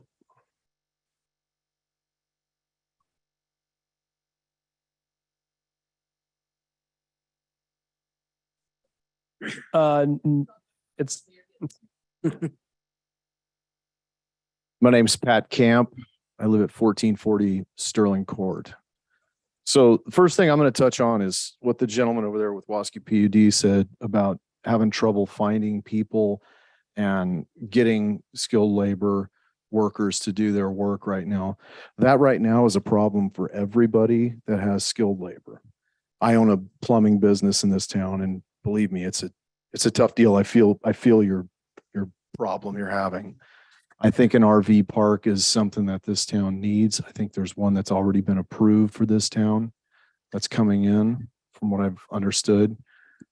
I think that section of town would be better suited for concrete foundations, such as a multiplex, a duplex, and they had made, the people with the RV park had said they would want to do that in the future. I think that is the future, and that's where they should make their focus on this. Because if they put the 9 unit RV park in with the 24-inch or 24-foot variance of in and out, what happens to that when they start putting in the duplexes? That's going to kind of mess up the fire code for getting in and out of there, I would think. Yes. That's just something to think about. So that's my 2 cents. Okay. Anybody have any questions? I don't think so. I noted and that's kind of why I asked the applicant, what's the grand plan here? Because, if we're putting this RV in a park in a certain place, are we trapping ourselves into a situation where we can't expand? Exactly. When we hear from everybody, the commissioners will definitely be deliberating on that. Right. Then another question I have is, in the industrial area, would that be zoned to put up RV parks? Yes. So we could put an RV park out in the industrial zone where there's no houses. Yes. And it would be very suitable for workers that are coming into the area that are probably going to be working at Google and for the power lines, and all the other big industrial projects that are coming on, to put them closer to the work they'll be doing. Yeah, the That would make more sense to me. RV parks are allowed, if someone buys a property, which, these folks did, RV parks are allowed in darn near every zoning type in That's what I thought. else. So Mhm. there are plenty of other pieces for them or places for them. Well, they can go anywhere. Okay, that's just a thought to maybe solve that problem with the RV park off of West 10th Street. Thank you. Thanks. Okay.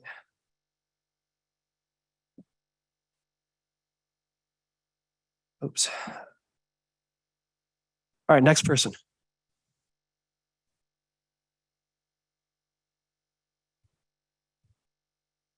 And make sure you state your name and record, or name and address for the record. I have no record. My name is Richard Hine. I live at 2426 West 13th Street. Okay, thanks. Okay. And there are some obvious questions. One that I'm surprised hadn't come up yet. The number of occupants per RV. Okay. You got 20 folks in one of those, you're gonna have problems. How about appurtenant structures, hence attached to? Okay. Okay. I recently sold a 36-foot Winnebago and I pulled a Jeep Cherokee behind it. So you got about a 5-foot of hitch and you got 16-foot of Jeep and you got 36-foot of vehicle. And I'm pretty good. I drove truck for my dad when I lived on the ranch. I don't know if I could get in and out of there. And I sure couldn't get in and out of there without crossing the center line on 10th Street, for sure. I don't think it's physically possible. Okay. So that's my principal concern. There was a statement in here. I don't know if we could get clarification.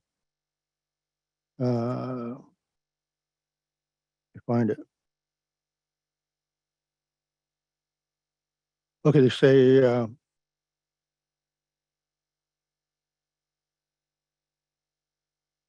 we will not tolerate any vacancy. I own Oregon Trail Mini Storage, and we're quite careful on who we admit. Obviously, we're right next door in Norcor, so that helps a bit. I've been fooled probably 6 times by people that I thought were fine, upstanding citizens that ended up trying to live in the space. Now, I have the benefit of the storage laws, and I can get you out of there in pretty short order. I don't know that RV parks have that benefit. And I can tell you this, if you're not watching at night, a lot of stuff's gonna go on. I've got cameras throughout my property and I watch it, or somebody's watching it pretty much all the time. Folks are really, really clever. And if you're not there, or you don't have cameras, or you're not on top of it, then there's gonna be things going on that you don't want. Absolutely guarantee it. Okay, and if they can fool me, they can fool you. And so that's my take. I think it'd be critically important to limit the number of occupants per vehicle or RV or whatever you want to term them. Okay.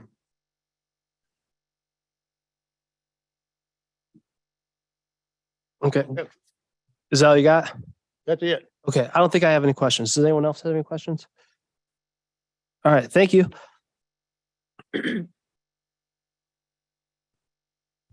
Next person, please.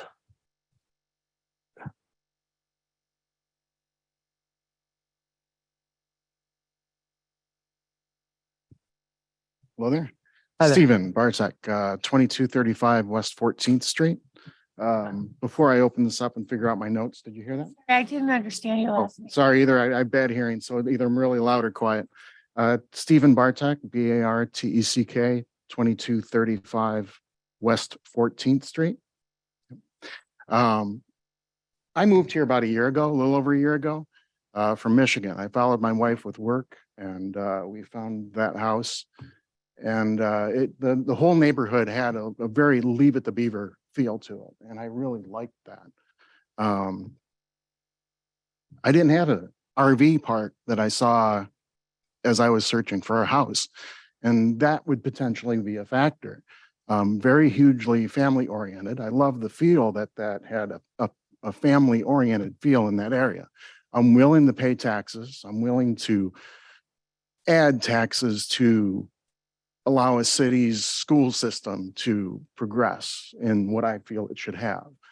I feel that those residential areas should be residential. I sympathize for traveler working, but yet you're looking at the concept where you can't guarantee that, you know, PUD goes and guarantees they rent that year round. Okay, you got something to discuss, but this is open to the general public. And no offense, but it's still going to be a rental income property. So you're looking at the concept where at some point in time, this has to be rented or we're losing money. Now, if you're laundering money, that's great. But if you're not, you're going to want to at least pay your taxes and cover all your expenses, especially if they're looking at having an employee there. So I'm not finding it advantageous to be a part of a residential area. No offense to people that do travel for work. They have hotels. If you are expecting to live in an RV, you're expecting to be a gypsy. You're not going to necessarily live downtown. So you're expecting that you're going to be traveling more than somebody that, say, lives in the community. That's a part of the community. And that's the feel that I think should take place in the community. Not a very good public speaker, I apologize. As far as the things go, you're talking about the level of ingress and degress on the property itself. Also, to get up there, if the access in and out is on 13th Street, that what it looked like, Verdant was basically closed for almost 2 weeks from ice. So that leaves Myrtle, if I'm understanding the logistics, and that's kind of a different access point too. So. Sorry, just to interject, the access is actually on West 10th. Is it on West 10th? Okay. There's no driveway on West 13th. Okay, well, that wipes out one good thing. Because 13th Street, I mean, you're talking massive hills. And as it was pointed out, having RVs closer to the expressway would be more advantageous to somebody that's going to be traveling for work anyways, let alone getting up the hills and throughout there. There is an aspect, and I feel for the lady with children. My son's 27, our son's 27, I should say.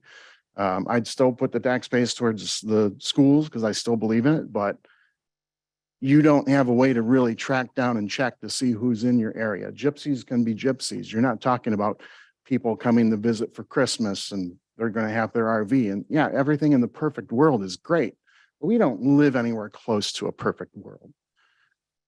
I mean, it's almost depressing to turn on the news. I don't even read a paper anymore. If I do, it's a Sunday Comics because I don't want to read it. It's depressing. So to bring it in, that possibility into a residential area, I just think is a complete disaster. Nothing realistically good comes out of it. I could check for sex offenders that live in houses near me, but if you're talking RV parks or complete rental properties, I don't have that luxury to come through and see what goes on in life that I can control in that area. I truly hope, and I apologize for the investment property portion of it, but I strongly hope that the push is to keep a residential areas residential. Because once that door opens up to convert it into fly-by-night temporary, and they're good investments. I understand why it's looked to be being done as an RV park. It's potentially a good rate of return on your money. I don't know if there's sewer hookups, if that was a part of the plan or not, but even with the electrical hookup, I mean, a lot of that has different variations of who's there and who's staying and what their obligations are to come to and from.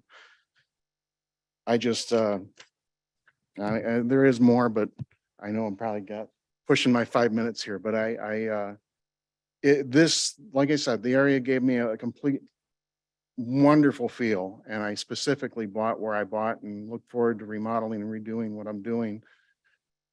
And I would hate to see that downgraded by making a potential living temporary base. Again, everything in the perfect world of looking at professionals traveling into work is one thing, but at some point in time, you've got to open it up to the community service and make money off of something. And at some point in time, as has been stated, with the economy changes, at some point in time, there's not going to be contractors for PUD or for other, cities or state oriented. And it's just going to be to the first available. And it doesn't necessarily have to be tomorrow, next year. It could be 2-3 years from now. For the next people looking to buy into this area with kids. I'm not having any more kids, so. But, you know, if I have grandkids come to stay or whatnot, it's the same thing. I want that Leave It to Beaver feel because that's what I fell in love with when I came here. So, thank you. Thank you. Any questions? Did I ask? No questions. Oh, no stars needed. All right, next person, please.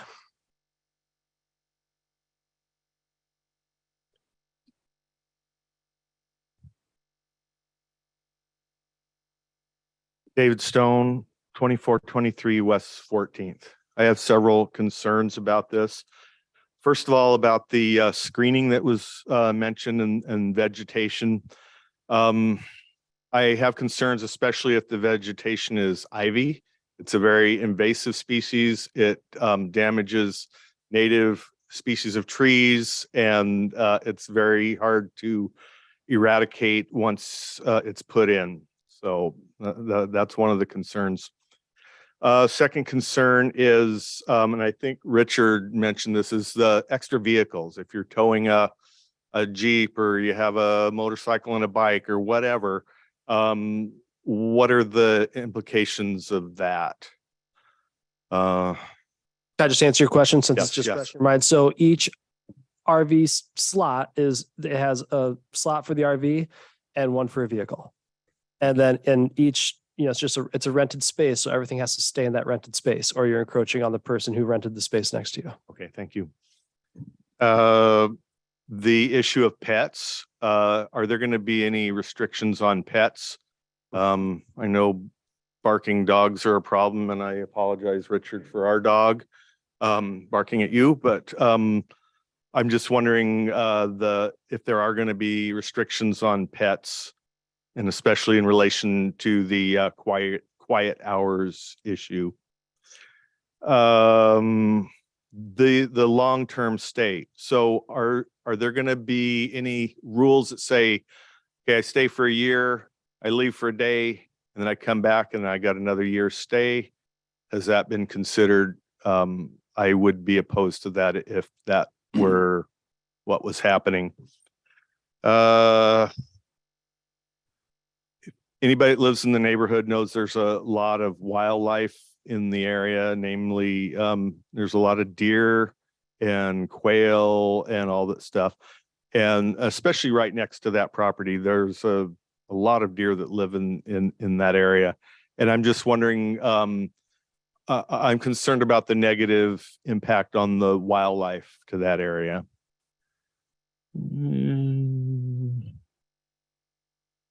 I think that's all I have. Any questions? Okay, thanks. Thank you. I'm just writing down your thoughts.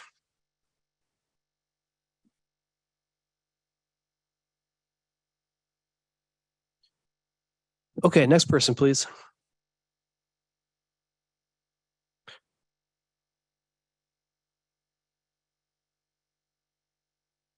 Hi. I'm the other half of the Stones at 2423 West 14th. I'm Sharon Stone. And I have major concerns about, you have somebody in a long-term spot. Where West 13th is on the back side of this property.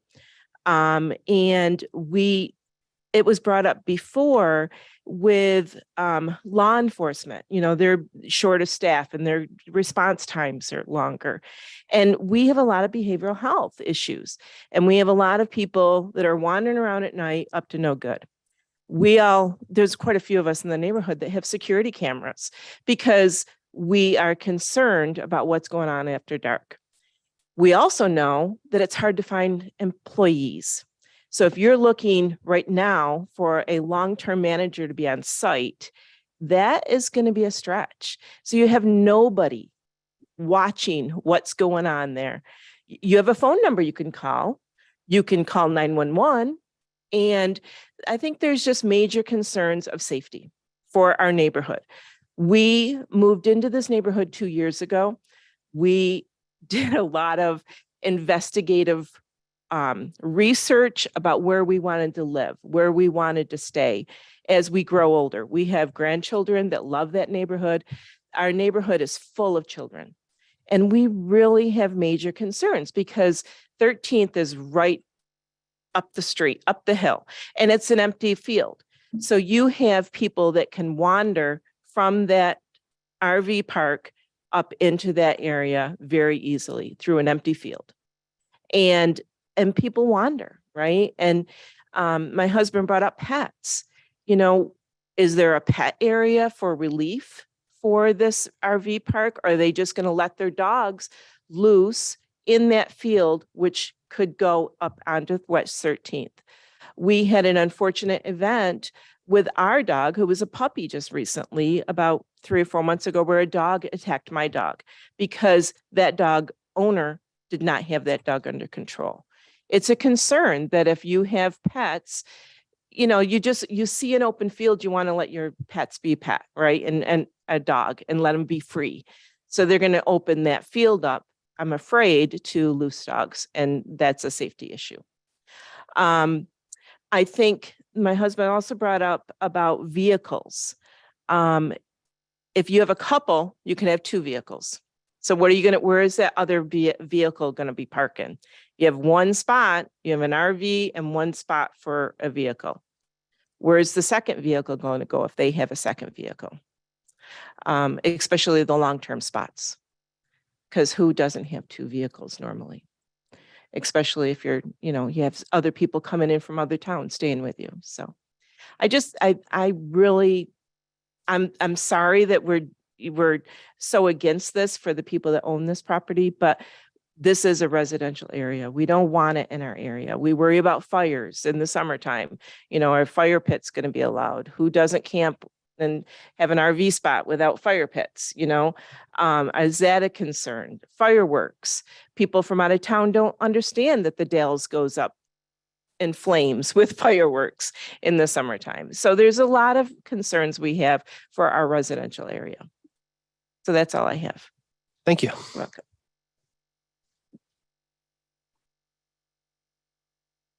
All right, next person, please.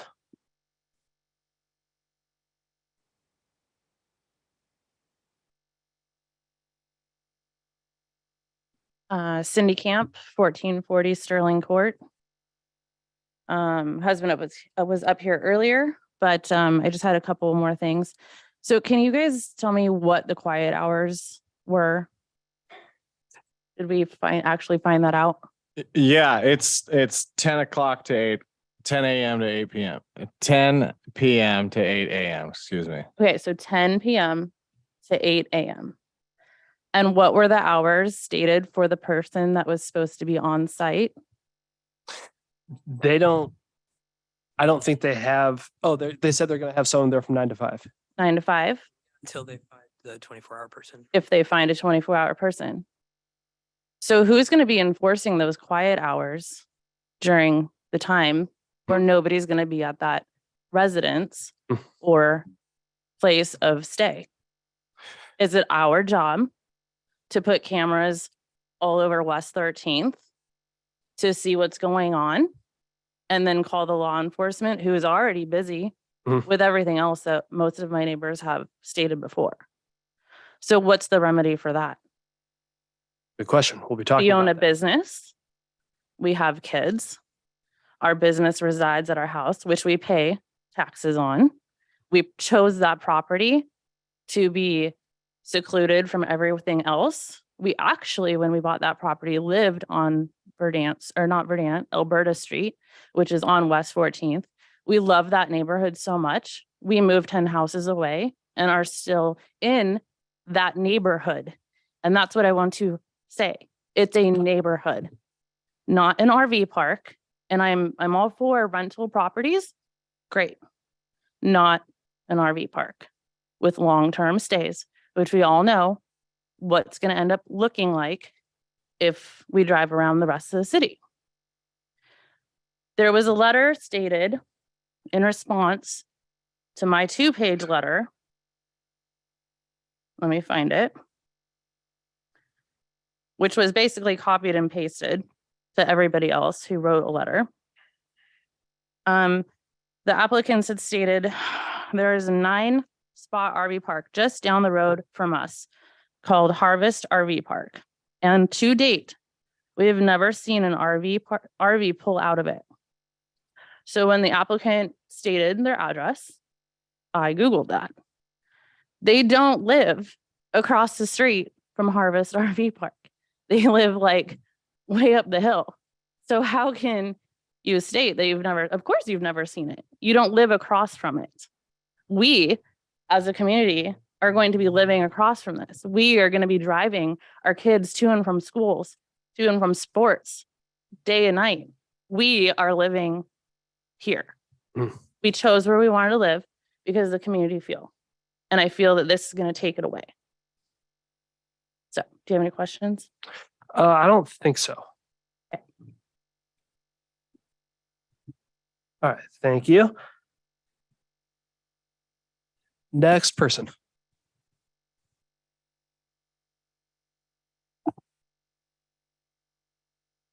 Okay, if there's no one else in the physical audience, if there's anyone on Zoom that would like to testify in opposition to the applicant, feel free to just unmute yourself, state your name and address for the record, and you'll have 5 minutes.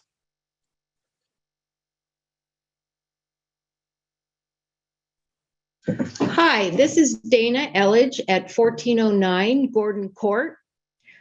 My conversation I would like to add to this is just to follow up what everybody else says. We're a neighborhood. We're not looking to stop somebody from having an RV park, but it needs to be in a place where it could be utilized correctly. I'm concerned, all the things that have been listed, but my other really major concern is the development that's proposing this.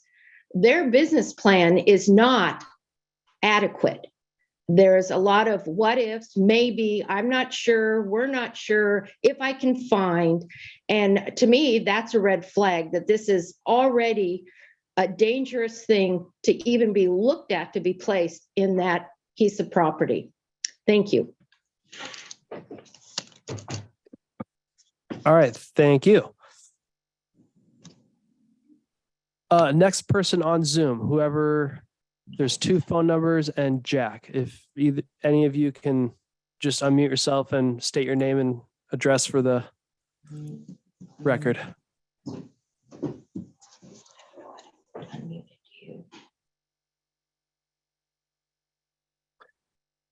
Maybe they're just listening. I believe that is all the people from the Zoom call. Jackie, unmute yourself. Now you're muted again. Okay. That's all the testimony that it seems like we have. Does anyone wish to testify that are not in favor or opposition, or that would just like to ask any questions?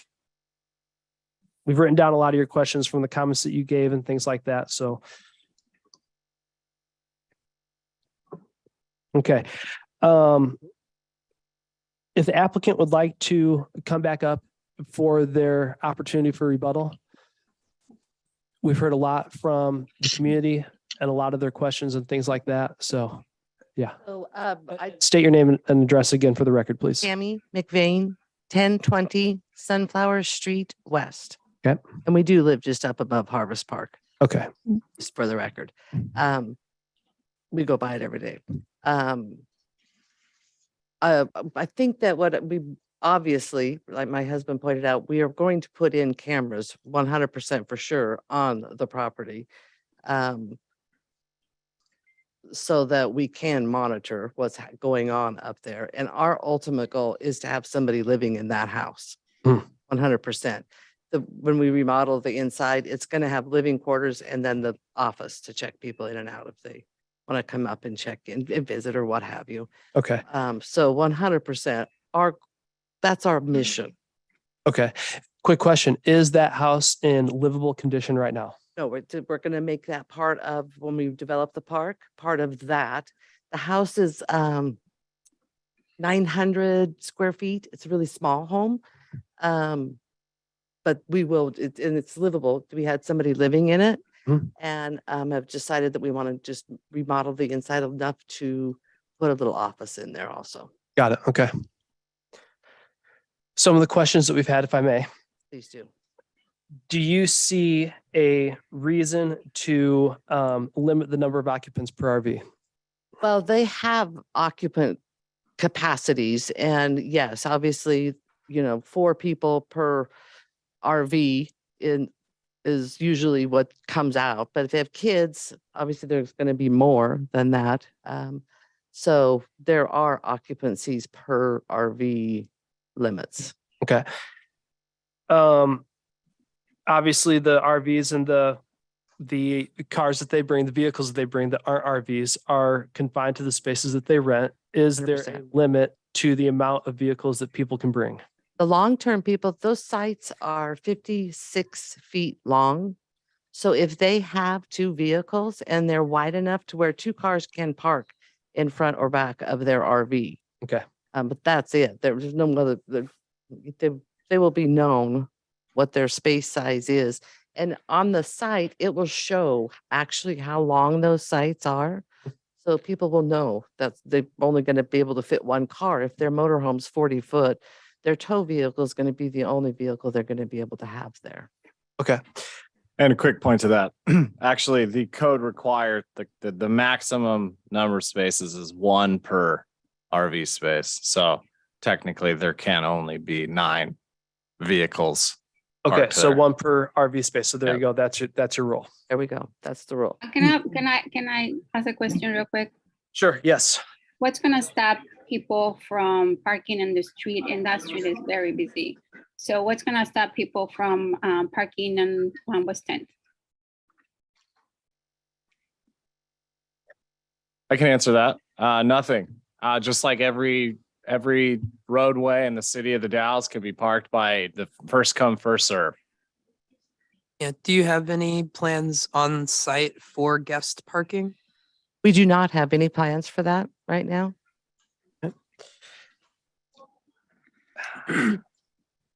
We have lots of property though, so if it becomes an issue, we obviously have places we can address it in a future time. If it's an issue, I just don't see it being one, but I could be wrong. If it is, we will reevaluate, obviously. Okay. Do you plan on having any restrictions on pets? With the pet thing, they have to be on a leash, 100%. They all have to be leashed. And depending on the insurance company that we choose, certain ones do have restrictions on the type of dog that you can have. Some of them don't allow pit bulls. So it would be dependent on the insurance company that we go with, but for sure, 100%, all the dogs have to be on a leash at all times. Okay.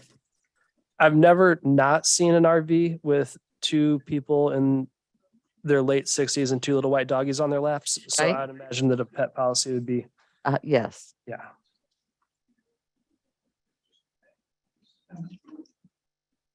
Okay. Number of extra vehicles. Will you allow fires? Will there be fire? pits? We're No not going to fires. put fire pits in at all. Okay. And as far as the fireworks goes, we will, there's no overhead fireworks. They have to My machine abide wouldn't work. by the, It wouldn't let me talk. Sorry, to it. excuse me, Asked me Jack, would to you mind talk. muting yourself, please? I had all my notes ready for him. And it Oh. wouldn't go. Excuse me, Jack, Yes. will you mute I yourself, got please? this going possibly. Oh, I think he meant to comment. during Go ahead. time. All right, all good. so we will, Opportunity to speak. Yeah, sure. Jack, are you trying to offer public comment? Of course, now he's muted again, so. Chair Cornett, Yes. hi. Can you remind me, did we close the public testimony portion of this meeting? No, we're offering applicant rebuttal. Okay, if before you do close it, if Jack, I'm sorry, I don't know Jack's last name. If Jack is still around, maybe circle back to allow him an opportunity to be heard. Okay. Thank you. Please continue. Sorry. as far as the fireworks go, we won't allow fireworks obviously in the park that are not or that they have not purchased in Oregon. They have very strict rules here. And the odds are we'll just have a no fireworks policy just because there are dogs that, obviously the 2 white dogs. And obviously dogs are horrified of them. So we could just put a no firework policy in play. Okay. That's all the questions I have. Any other questions? Go ahead. So is there a business plan in place for this RV park? And if so, have you done extensive research of state, county, and city guidelines, and are they all compliant within that plan? Yes, they are. This RV park is compliant with the state and the city. We've met all that criteria. So yes, we have. And I guess I have a follow-up question with that. You know, for any future tenants that you may have issues with, and the ability to move them off of the property, you've done extensive research on The state, the state does have extensive rules on that. Yes. And obviously we will follow that to a T because we don't want them there any more than anybody else does. So we will be on it within the 72 hours. To run an RV park, do you have to have some, and you're taking applications for long-term leases. Do you have to be a licensed property manager to? Not at an RV park. Not an RV park. Okay. I do have a question. Can I ask a question? Sure. Can I ask, what do you do for a living? I'm the controller at Columbia Gorge Toyota and Honda here in the Dalles. What does that mean, controller? I run the office. I oversee all of the financial business of the dealership. So you have no experience running a RV park? No, but I did run when David Griffith owned Columbia Gorge Toyota and Honda. It was Griffith Motors, and I ran that, obviously successfully. And so I do know how to manage people. I know how to manage finances. So I do know how to run a business.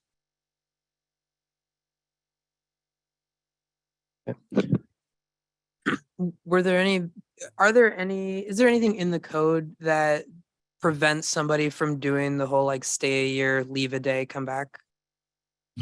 There's not. Okay. Do you have any plans on, do you have any intention on preventing that from, it sounded like that was a concern for folks.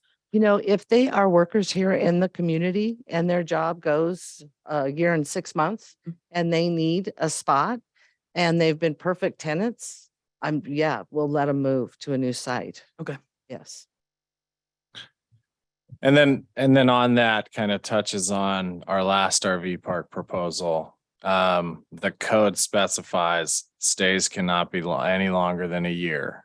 So something to consider with that, if the applicant is wanting to open up that possibility for an extended stay, the commission will have to address that, provide a condition for staff. Currently, how it reads is that, they can't be there for more than a year. So this is really the only opportunity to extend stays, is the planning commission has that responsibility. Okay. And as it stands right now, like you just said, no stays cannot be longer than 1 year. Correct. Okay. Yeah. And a short-term spot couldn't just be like used as a long-term spot temporarily. It would have to go through a different approval process, or is there something prevent that? Not necessarily. No, I mean, really the big thing is if there is any idea that it's going to be a long-term spot, we need to know right now, because charging of SDCs, really utility costs. Like the tax. Yeah. And taxes. Yeah. It's going to be based off transient lodging taxes. And then each site will actually have to be designated. So there isn't really, code requires that each short-term, long-term space is designated as such. So that would be something that needs to be, specified on the site plan. But yeah, it really comes down to, this is really the deciding factor of when it's going to be short-term or long-term, because we need to know for fee charges. Okay.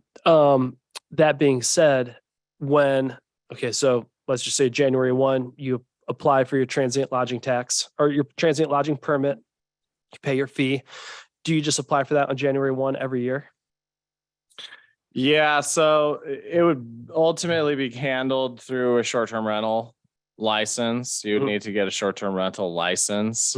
Ultimately, each space would need to have a short-term rental license, and it is January 1st. Okay. Does the city have a method of saying, well, I mean, obviously there's six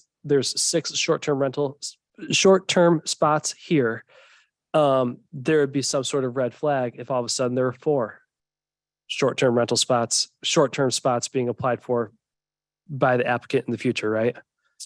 We would ask ourselves what happened to the other 2 spots. We would. And, ultimately, something to point to kind of get off on a tangent a little bit, to point to everybody's comments this evening regarding, any kind of enforcement, noise issues, anything that goes outside of what's being approved tonight. The city has a robust code enforcement process.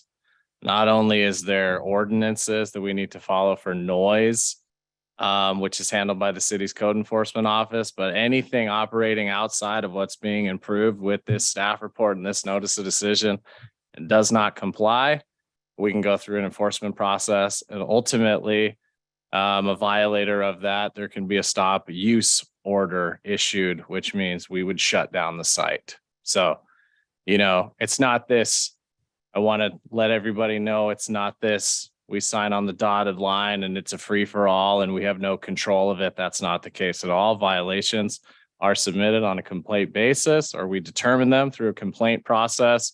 And like I said, if there's any violation of what's being approved, we can go through a process of revoking the permit. So. Anything else? Commissioner Pena, any question? No. Commissioner Popoff, any thoughts? No, not really. Okay, I think I asked all my questions. Thank you so much.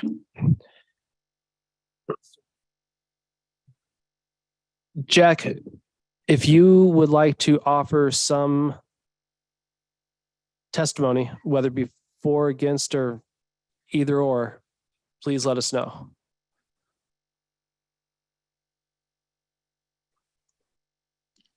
Can you hear me now?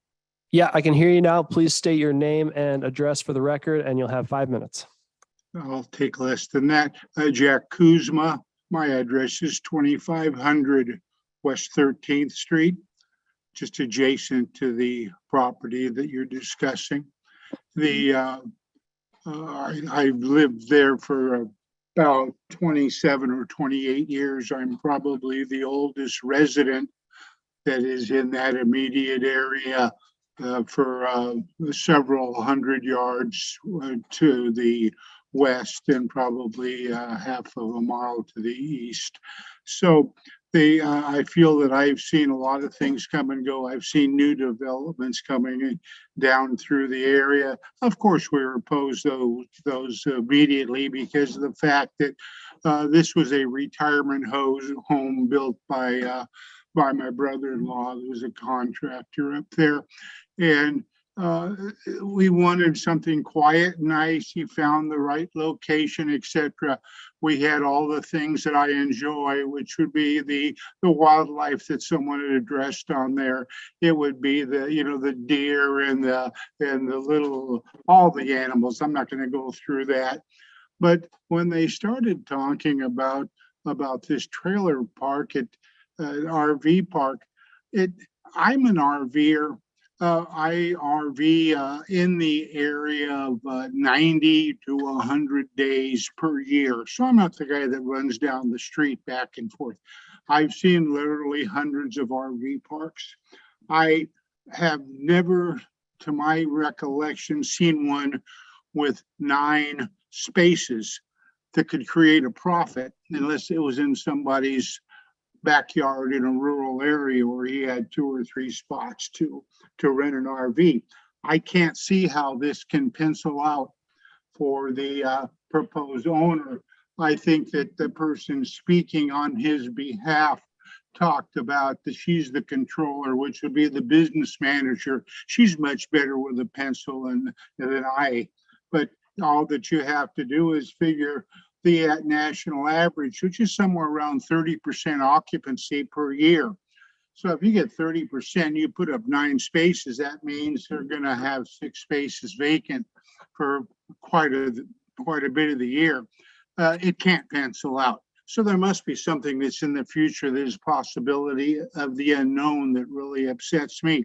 Are we going to have another row of the RVs, which would be bad? I think someone spoke about the apartment houses and duplex. That's what we need over into our area or there.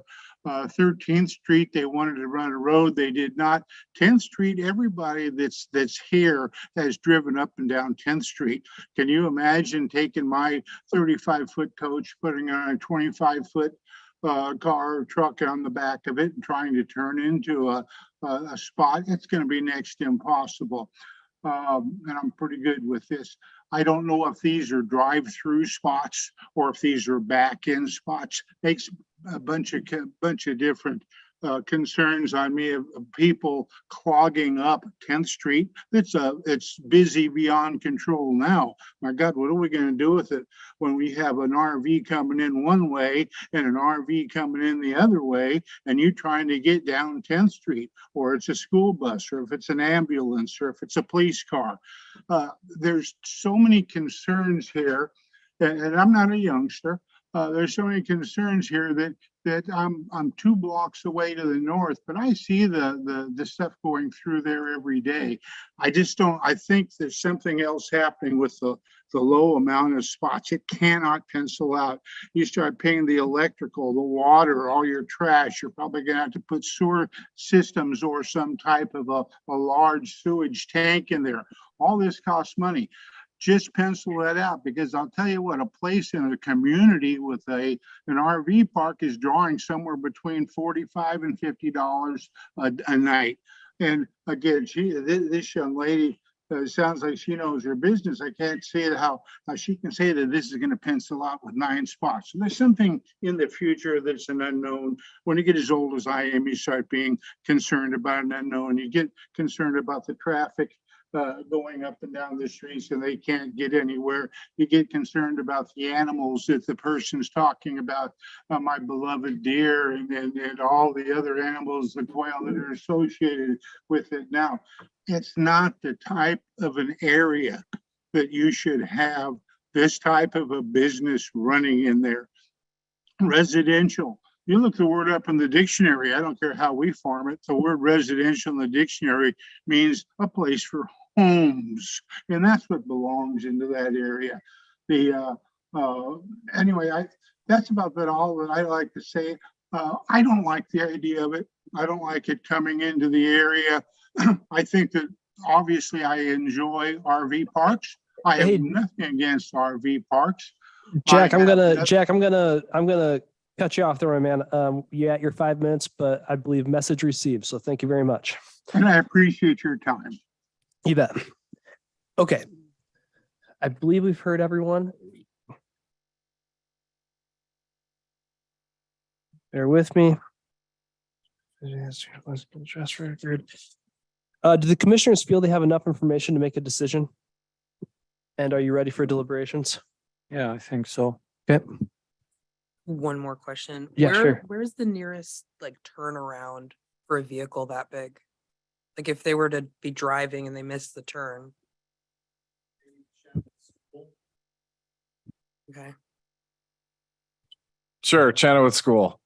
Yeah. Probably go around the block too. It's a You could probably go around the block. Okay. Yeah.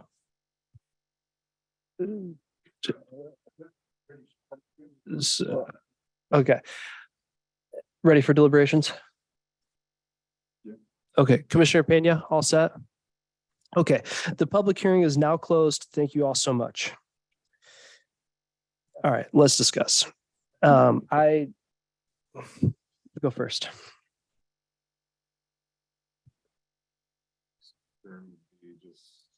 Can you use your mic?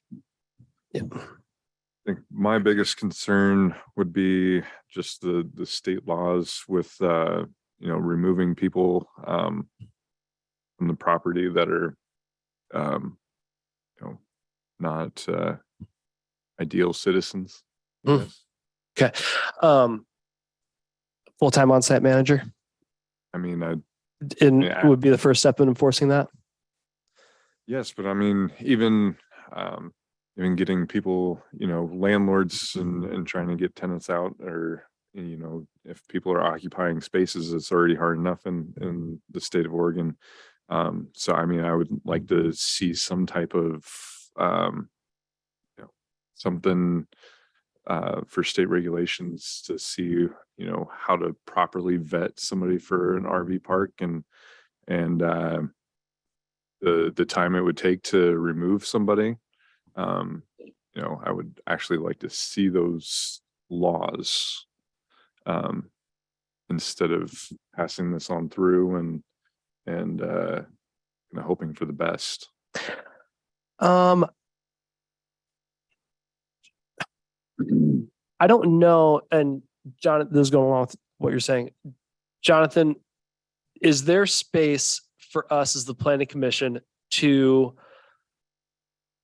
discuss, digest, or add additional enforcement to the state laws surrounding RV parks and tenancy? As planning commissioners, my opinion is no, not during this hearing. Not that the hearing is over, but not during this meeting, no. The appropriate mechanism to address some of the concerns that I heard here tonight would be for the public to contact the city council and the mayor and express their concerns, and that, or show up to a city council meeting to do something similar. It would involve, adopting a general ordinance, which we do regularly, but there is quite a bit of work involved in that to update our code. And so, to the extent that you want to, or the commission would like to impose additional restrictions that are not contemplated by the code, no, I would not advise doing that here tonight. Okay.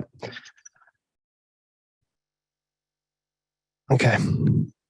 The reason I ask is because based on what you're saying is like, is there room for us to be like, okay, we'd like to see this before we approve it? It sounds like no.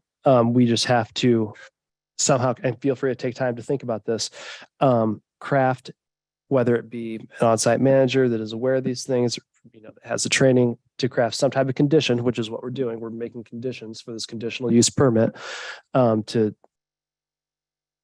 somehow make that better, right? That would definitely be a condition that I would encourage, is not opening the park without a 24-hour on-site manager. And I am curious about whether the placement of the park on the lot allows for proper expansion. Yeah. Yeah. Yeah, that's something that I have written down here too. Yeah, both of you. So going along with what a lot of people have said in the audience, there are there are multiple RV parks in town. Based on the ones that have been approved during my tenancy on the planning commission, this is the third one. There was the one, the light industrial by old Red's Trading Post, and then the other one that was the old church. So there's only been 3 that we've approved during this time, and we've crafted some pretty strict conditions, in my opinion, about how these should operate, especially the one in the residential neighborhood. These other ones that are existing, and those 2 aren't even operational yet. Well, the Red's Trading Post one is, but it's being revamped.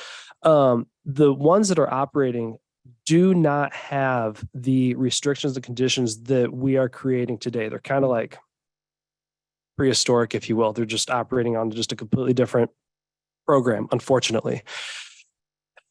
This, we're trying to make this as best as it possibly can be, because the code allows for RV parks. So we can't just say no because we don't like it.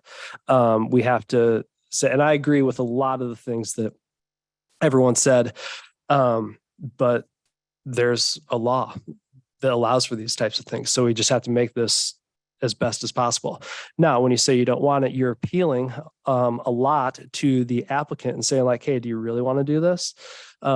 There's a neighborhood here to consider. So when you say we don't want this, a lot of times that's who you're appealing to when it comes just based off emotion. So the applicants are here to hear all that, and they'll continue to make their decision whether they want to approve it or not, or go through with it or not. But in the meantime, we make conditions to make it the best it can be for the neighborhood, in our opinion. I have a list of conditions that I'll be proposing, and we'll see if everyone else agrees with them. Do you have anything? Oh, I don't know.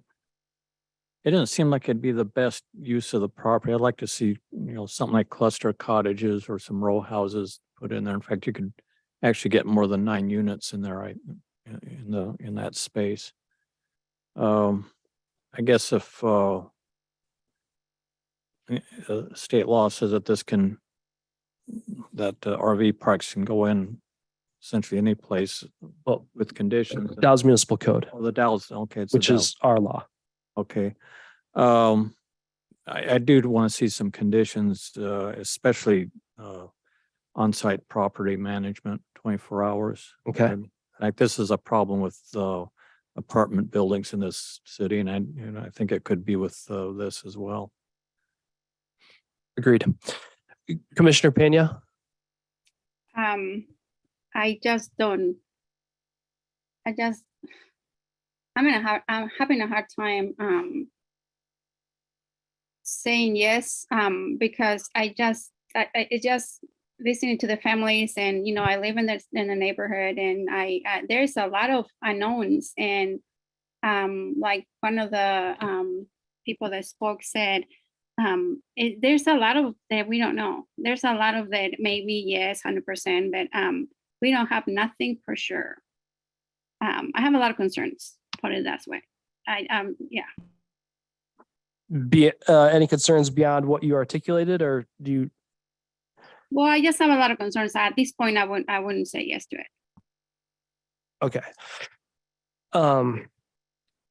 So conditions that I have in mind to make this the best could possibly be. I think that my biggest concern is, as I think we've all said, there has to be 24-hour on-site management, like mandatory right out of the gate, day one. Both of the RV parks that we discussed in the past have had those, or they will have those. I mean, that's just part of the deal. It's got to happen. We can't put the responsibility of code enforcement or the rule enforcement on the neighborhood. Okay. The other biggest thing is there is no room in the Dallas Municipal Code for us to say most efficient use of space, highest and best use. You hear this word a lot. It actually doesn't, or this phrase a lot. It actually doesn't mean anything because it's subjective, and there's nothing in the Dallas Municipal Code anymore that offers guidelines to these things. However, we have to consider the buildable land that is being worked on here. And if we are trapping ourselves by using up these 9 RV spaces, that we are eliminating, aside from the easement, which I don't know how much space that takes up, but let's just say for minimum 1.5 acres. I would like to see a master plan of an engineered master plan with what is going to happen on this lot, because it can't just be, we'll figure it out. Well, it won't just, things grow, the city is growing. It won't just be this, it'll be something. And I think that also just let's describe this as a business for the business owners that are using this lot. It behoove them to nail this down out of the gate. Maybe there's some tweaks that should happen now to the layout of this RV park that'll offer a better situation further down the road. That being said, we are here to protect the neighborhood as best we can. As this master plan goes along, I would suggest that there be no driveway entrances off West 13th. Everything should be coming off West 10th. That's a pretty steep grade. I think that's reasonable. The easement for the BPA is there, even though you could put a driveway underneath it. Let's do our best to keep that West 14th Alberta neighborhood minimally impacted about this as possible, that would be a condition that I would recommend. Screening vegetation, right now, the way that it's laid out is that the screening vegetation has to be 6 feet within 2 years of planting. There's no way to enforce that 2 years from now. Well, I mean, I'm sure there is if someone complained about it, but then you'd have to go in and say you need to plant this. So I would propose a condition that the vegetation be 6 feet at planting, at development. You could buy 6-foot trees. You could buy 2-foot trees or 20-foot trees. So just buy the 6-footers out of the gate. One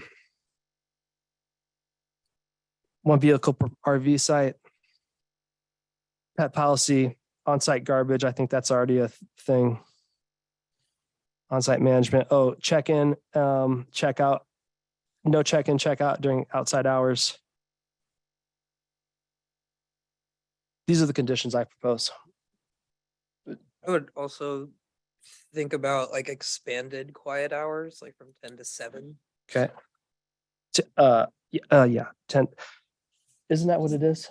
10 to 8, isn't it? 10 to 8. Yeah, so making it 10 to 7 instead. That'd be shortening. Or it. shortening it. Shortening it. So Yeah. 10 to 7. Quiet hours are Quiet hours 10 are PM, 10 to 7 AM. Yeah, that's what I meant. Well, that'd be shorter than the, so you couldn't do that, could you? Could you enforce shorter quiet? Wait, why would you want No, shorter I quiet meant- hours? I meant 10 to 9. 10 to 9. 10 to 9. Yeah. Okay, got it. Yeah. Okay.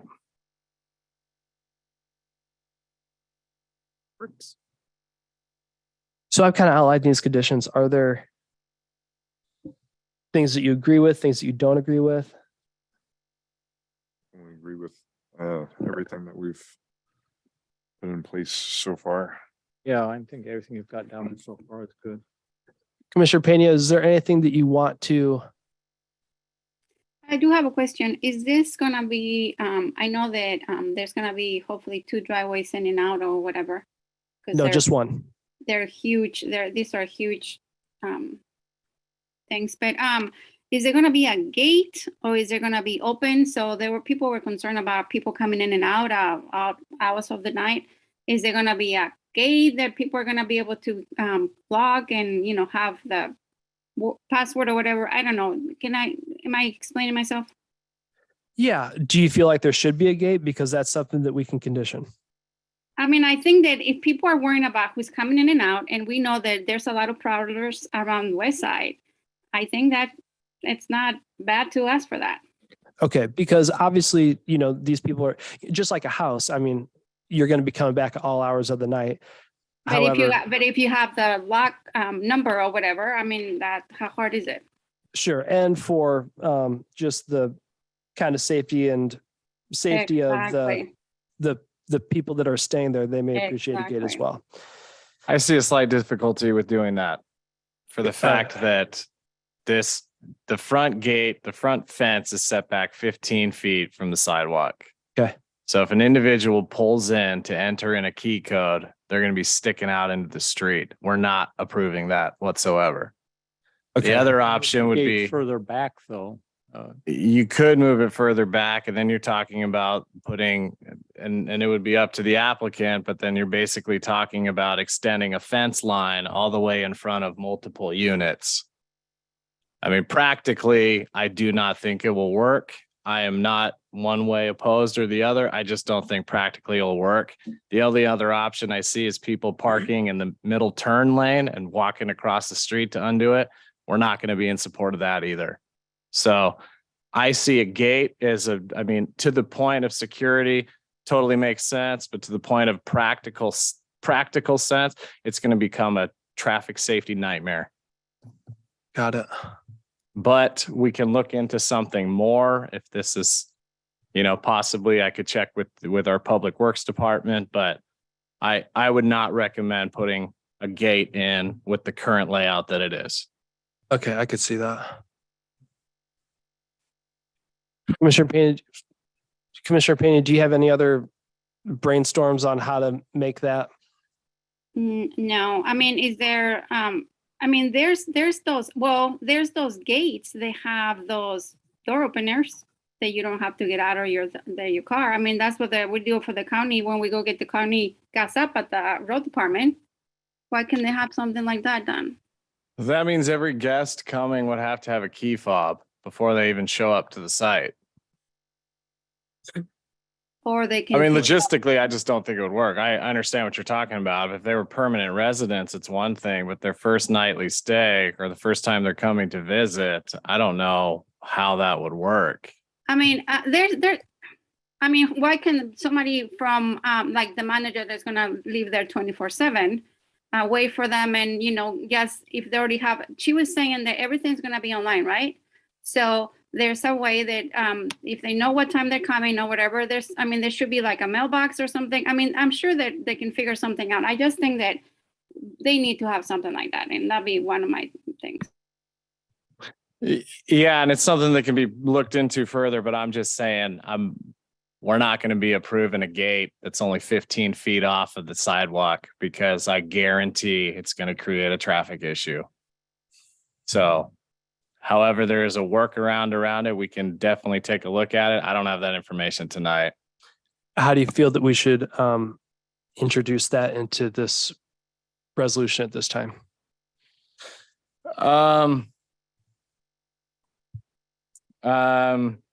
I don't know. I mean, I'm just trying to think of it on a practical sense. I think it would require some finessing of the actual site plan itself. So a modification to the site plan. Is which there any can be done. reason that the whole plot couldn't be moved up, you know, another 10 or 15 feet to give you the necessary setback? You only need to, you know, have the space between the actual pavement and the first pull in. It seems like if you move this whole thing up the hill about 15 feet, that would give you what you need. That's potentially. I just think that if that's one of the concerns of people that already live here in the community, I think we need to figure something out because I mean, we're doing a condition for a master plan anyway. Well, that's also something I'm going to be checking with our city attorney on.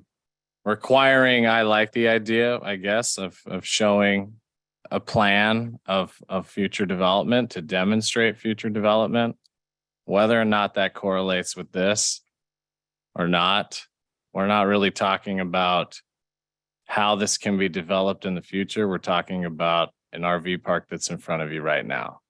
I do understand the concerns.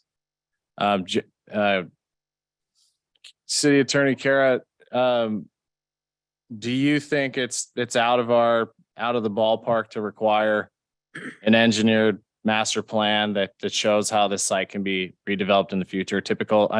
Similar to what's coming down the pipeline for the new redevelopment plans for our density code? Sure.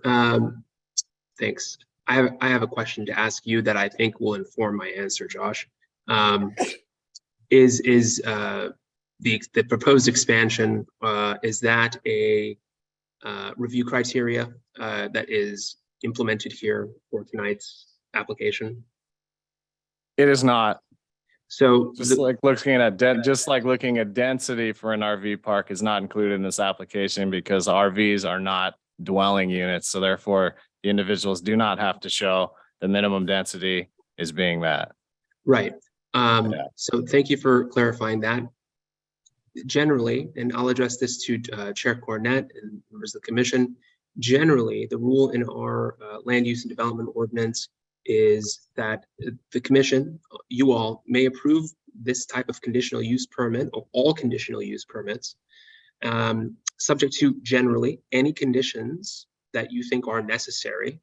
But here's the kicker. Those conditions that you think might be necessary, they must satisfy the review criteria. And to the extent that the proposed expansion is a review criteria, and this is one element of it, then sure. But as the community development director just mentioned, this type of expansion is not implicated in the review for this application.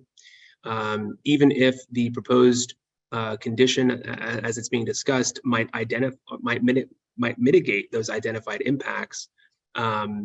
And in fact, they probably are related to the proposed development or the operational characteristics of the proposed use generally. Ultimately, since it's not a review criteria, it is not within the commission's authority to impose those conditions. This is going to be true for all conditions that are being proposed tonight that don't speak to review criteria that are being implemented for this application. Does that make sense? That makes sense, but what if the idea has been the idea of expansion and future development on the property has been admitted by the applicant in their testimony? It's not a review criteria. Sure, that's introducing substantial evidence of that into the record, but it is not a review. It is not a review criteria to which the commission can hold. It's not a sword the commission can use. It's sort of a legal phrase, but it's not a tool that the commission can use to apply conditions to a development permit that otherwise wouldn't be subject to those same types of conditions, unless it's a review criteria that's being addressed in the staff report and in the findings. I haven't seen that, and I haven't heard that here tonight. So hopefully that answered the community development director's question, and hopefully that informs some of the decision making that's going to go into these conditions that we're discussing right now. Great, thank you. The other question I would have is restricting access onto 13th Street. I think we can restrict access to 13th Street with this application. Okay. In the event that this redevelops in the future, we couldn't have some overarching denied access to 13th Street. It couldn't be like a deeded restriction. I do not believe, City Attorney Kara, your opinion on that? Like I said, I do not think we can restrict future access to 13th Street with this proposal, but there's one point of access, right? There is. And can you explain why we might want to restrict access to 13th Street? And by we, I mean the city of the Dalles. The city, on the city's end of things, we obviously have our slope requirements. I think it would be probably difficult to put in a driveway back there that actually meets slope. But I think access, that, I think that for tonight's discussion, it was more brought up by Chair Cornett, more so to make sure we don't have traffic, and basically we don't have traffic going on 13th Street. Is traffic a consideration for the approval of an RV park in this zone? There's the impact standards that talk about, impact standard number 6 talks about the impact on the transportation system.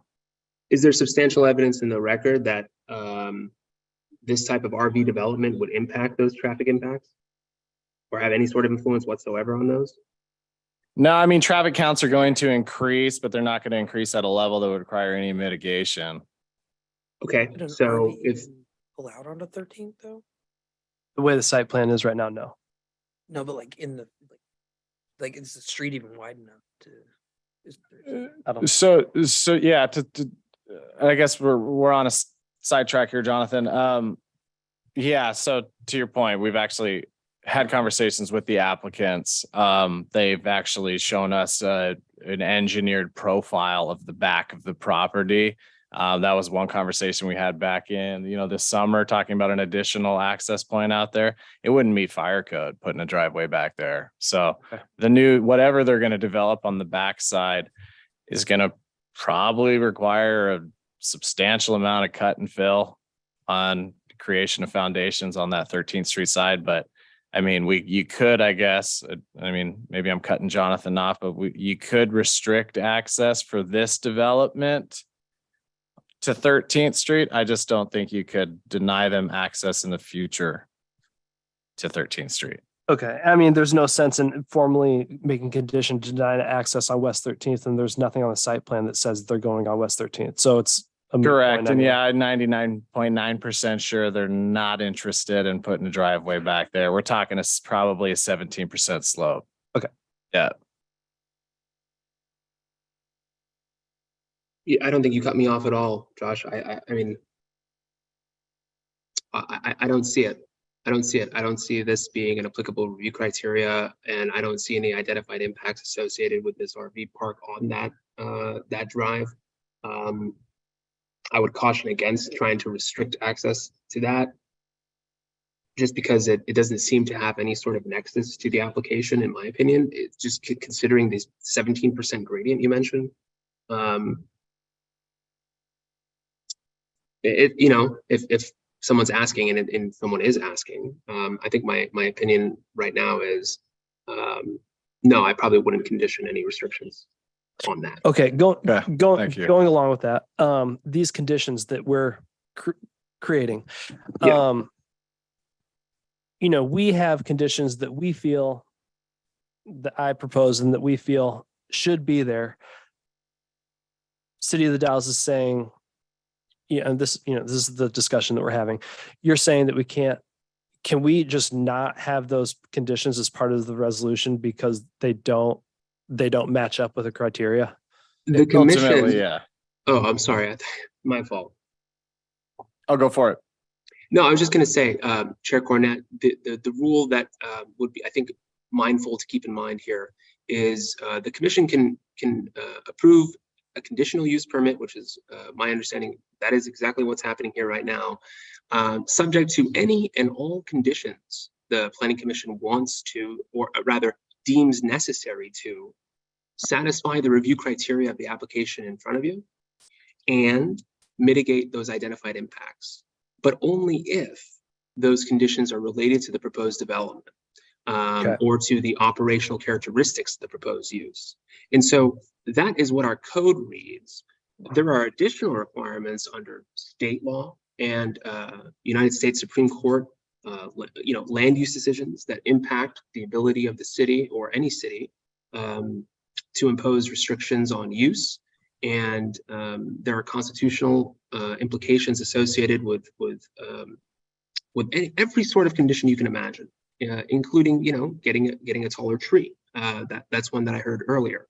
Now, is it unconstitutional to require an applicant for a conditional use permit to install a taller tree? The answer is no. It is not unconstitutional to do that. Is it permissible under our code? Yeah, but only to the degree that it is necessary to satisfy the review criteria and mitigate identified impacts. And so, I've heard substantial evidence in the record here tonight for a whole number of conditions that you mentioned just a few minutes ago that are completely appropriate. It just so happens that the ones that I've spoken to, I would caution against implementing for the reasons I mentioned. Okay. So Josh, going back to what you just said 5 minutes ago, we can't condition a master plan. I don't think so. Okay. Buddy, I see your arm up back there and I feel bad for your shoulder, but no, the time for public comments over. So we're cutting off public hearings. Sorry, rules are rules. There must be order. Okay, no master plan, no West 13th. Okay. I do want to, entertain this idea about the gate. I know Commissioner Pena brought that up. Definitely a concern that she raised. And then Commissioner Popoff elaborated on it. And I just want to kind of put this out there for the commission, maybe, and the applicants. Is there a possibility to move the layout back further? I understand we're dealing with quite a bit of slope on this property, but if you push it back to a point where you could allow that front fence to have a gate, is that something that y'all want to consider? I don't want Commissioner Pena's comments to go unheard on that. I think the current, like as I mentioned, the current layout probably wouldn't work for a gate, but is that something that the commissioners want to take another stab at or try to require something or mitigation?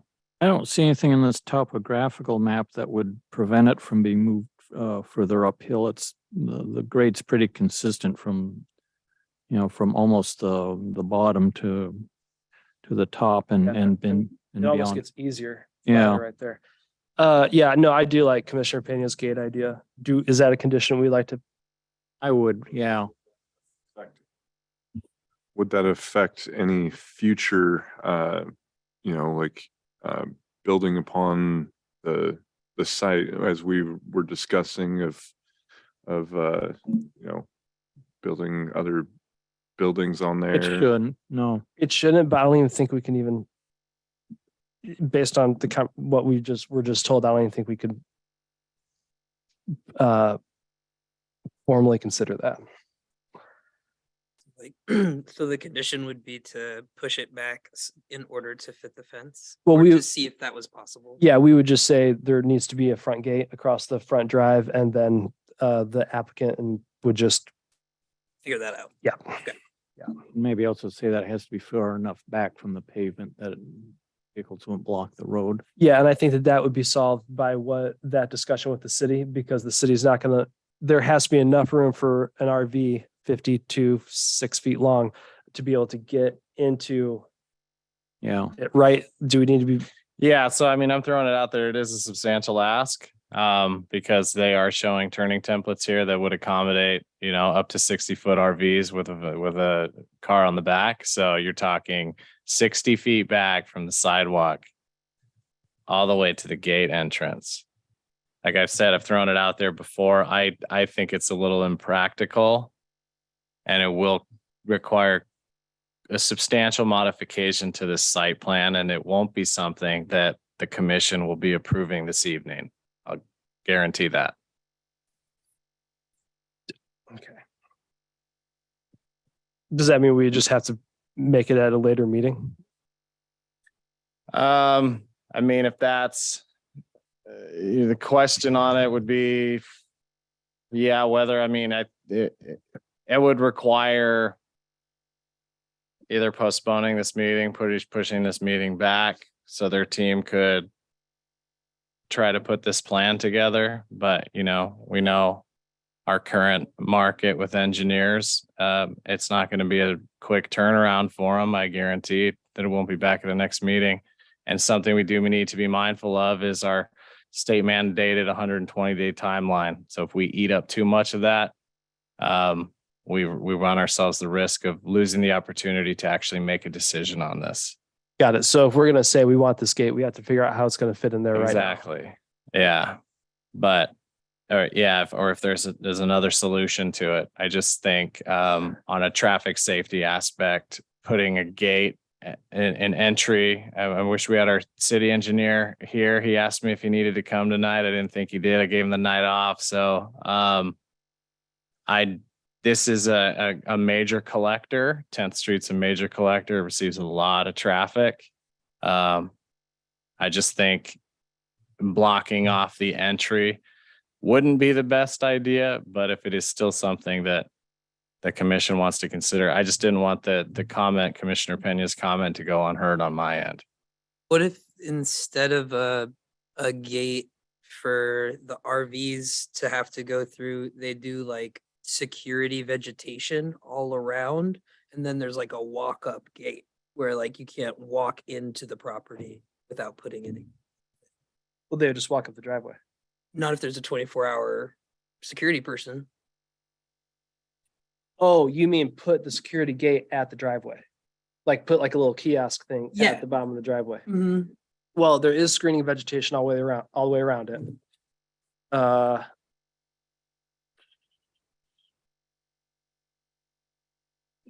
course, they could just call ahead of time and then the manager can open the gate for them when they come in. I really don't think this is a insolvable problem, even if they can't move this up, move the plot up. There are workarounds for this. Yeah, It's an engineering problem. Yeah, some other ideas that we've seen with gates in, establishments. The gate is open during the daytime and it's closed at night. If check-in and check-out hours are at a certain period of time, then you Yeah. close the gate when you can't check in. If the gate's closed when you get there, you're not checking in. Yeah. Right, but Type. what if you're leaving, what if you're going out to dinner and you come back at 11 o'clock in your car? And the gate's closed. Well, in the, You already checked in and you're driving out in your car, so you already have that code or whatever that is, and there's gonna be somebody there supposedly 24 hours a day. That's one of our conditions, right? Yeah. Yeah, if it's a car, if it's just a car. And it's just a car, it's not URV. There you have it. I mean, that is a solution. I Okay. mean, in the event that they're driving their Sprinter van around and they happen to leave and come back when it's too late, that's something that probably needs to be figured out with the applicant and the manager on site. But I just don't want, I wouldn't say no entirely to the gate. I just think that there is traffic concerns if it has to be key fobbed or key entry at all times. Okay, I like the idea. I think we've made it here. So gates open during operational hours, which is outside quiet hours. Gates closed during quiet hours. The people, the tenants, thank you, will have that gate code. They won't be driving their RV in that time because outside quiet hours, and they'll be able to drive their car and a car will fit in that space. Okay, so. Yeah, or, obviously a car could park on the side of the road, the side of the street, in front of the sidewalk, go enter in, punch in the number, go back in. Okay. Okay. I feel like that gate problem solved enough.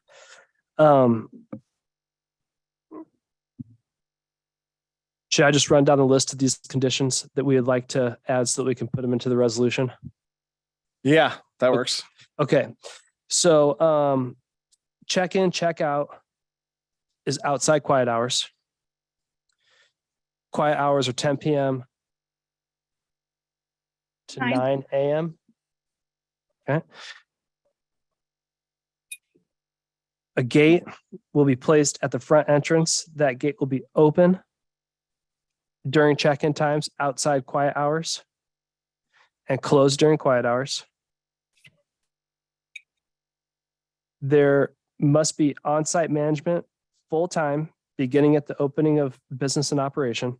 So as soon as the green light and the open sign is flipped on this business, they're like, you got to have someone in there. The way to, and I'll let you figure out how to enforce that. How do we enforce that? Yeah, that we'll put our heads together and figure out. That Okay. one's a little head scratcher. Okay. Going along with operational policies, RVs, make and model of RV must be no greater than 15 years old from date of application to stay.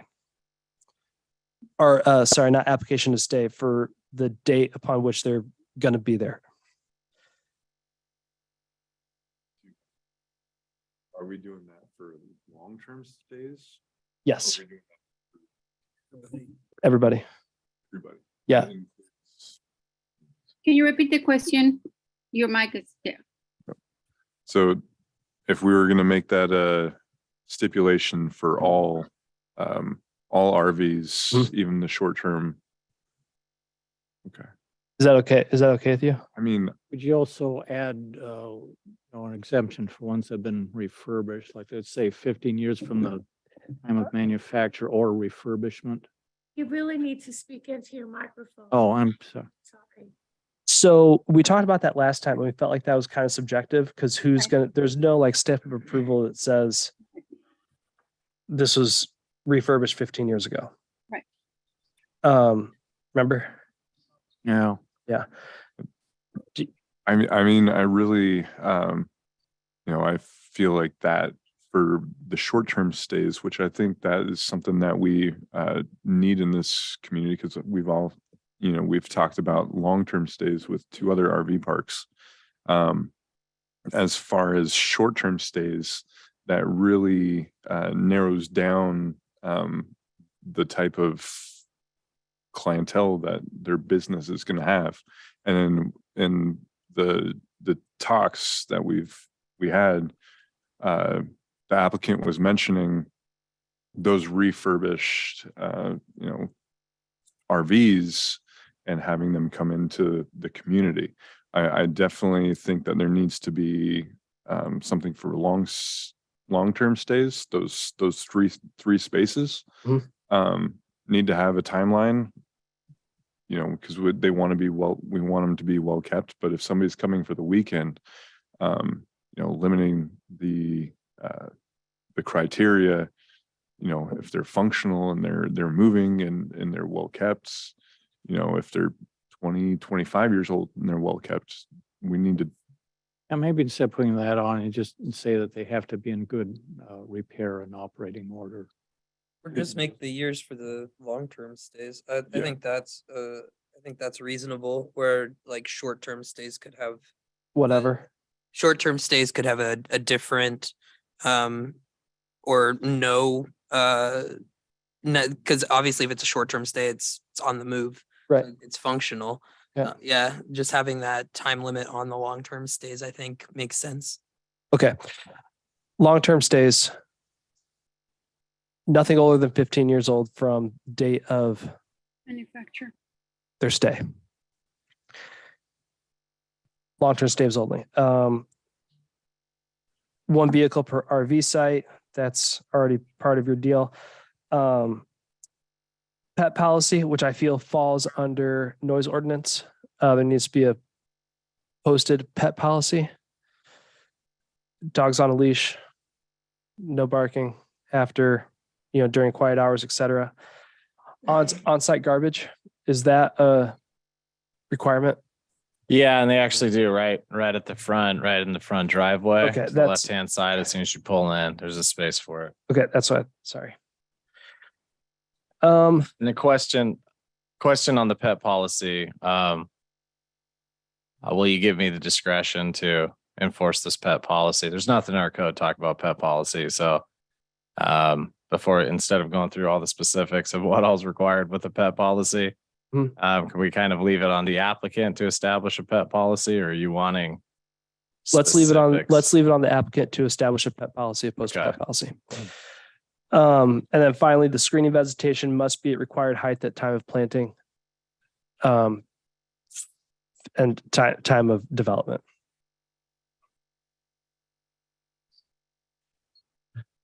Okay, I will go through the list. I'm going to clean this up and wordsmith it before we put it in writing for you, but I just want to go through and make sure I'm hitting all the points. The park cannot open until there's a live-in on-site manager 24/7 established. The 6-foot screening, while they're screening around, needs to be 6 feet from the time it's planted.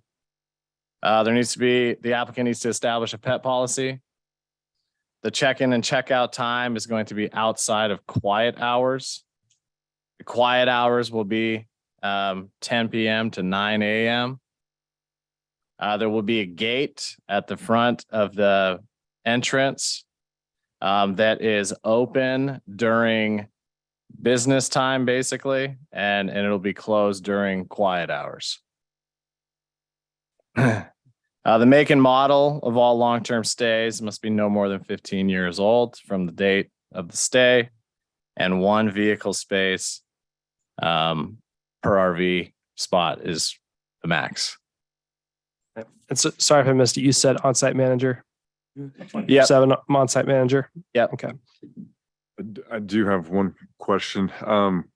What would be for a short-term stay? What would be the max length for a short-term stay? Yeah, 30 days. 30 days. And that should be specified in our conditions of approval, because that's basically what our cap is. Is there any way that we could shorten that? I mean, yeah, I don't. What do you think?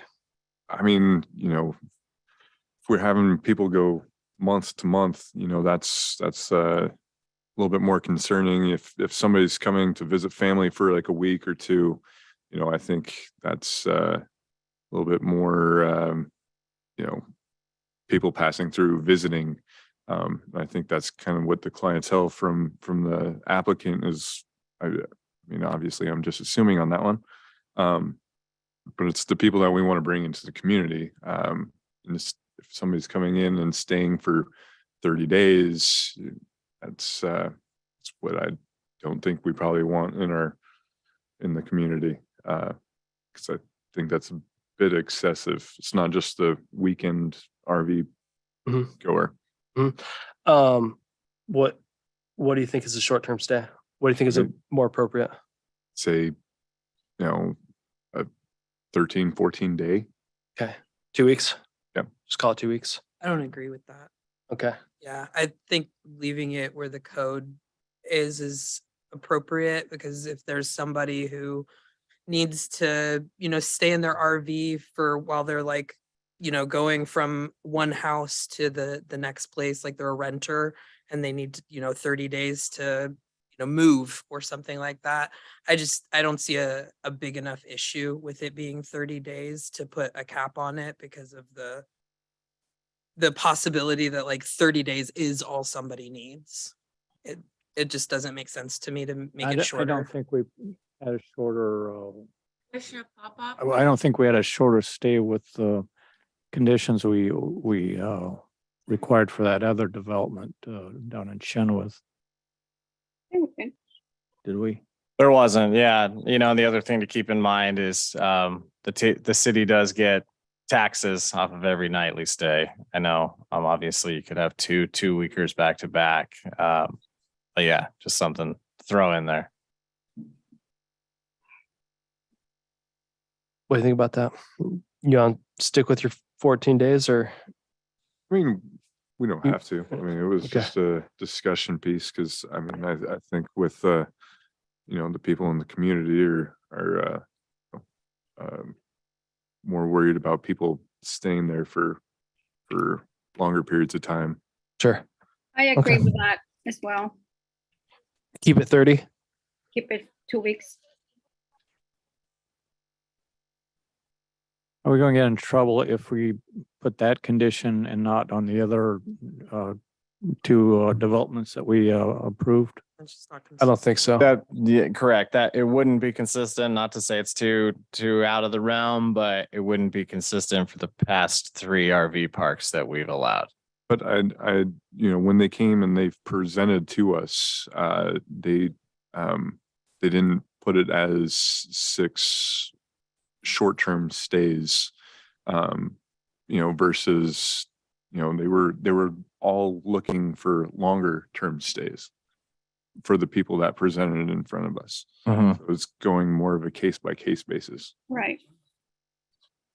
Or even the person who is in a year-long spot and they need to wait to be able to change spots in order to continue residency there. You know, like she was talking about, you know, if somebody has a 2-year contract somewhere, but they need to be able to change their long-term spot, but there's not one that opens up for a month, that's going to put that person out of housing, really put them out. And that's just people who are potentially living within that RV park.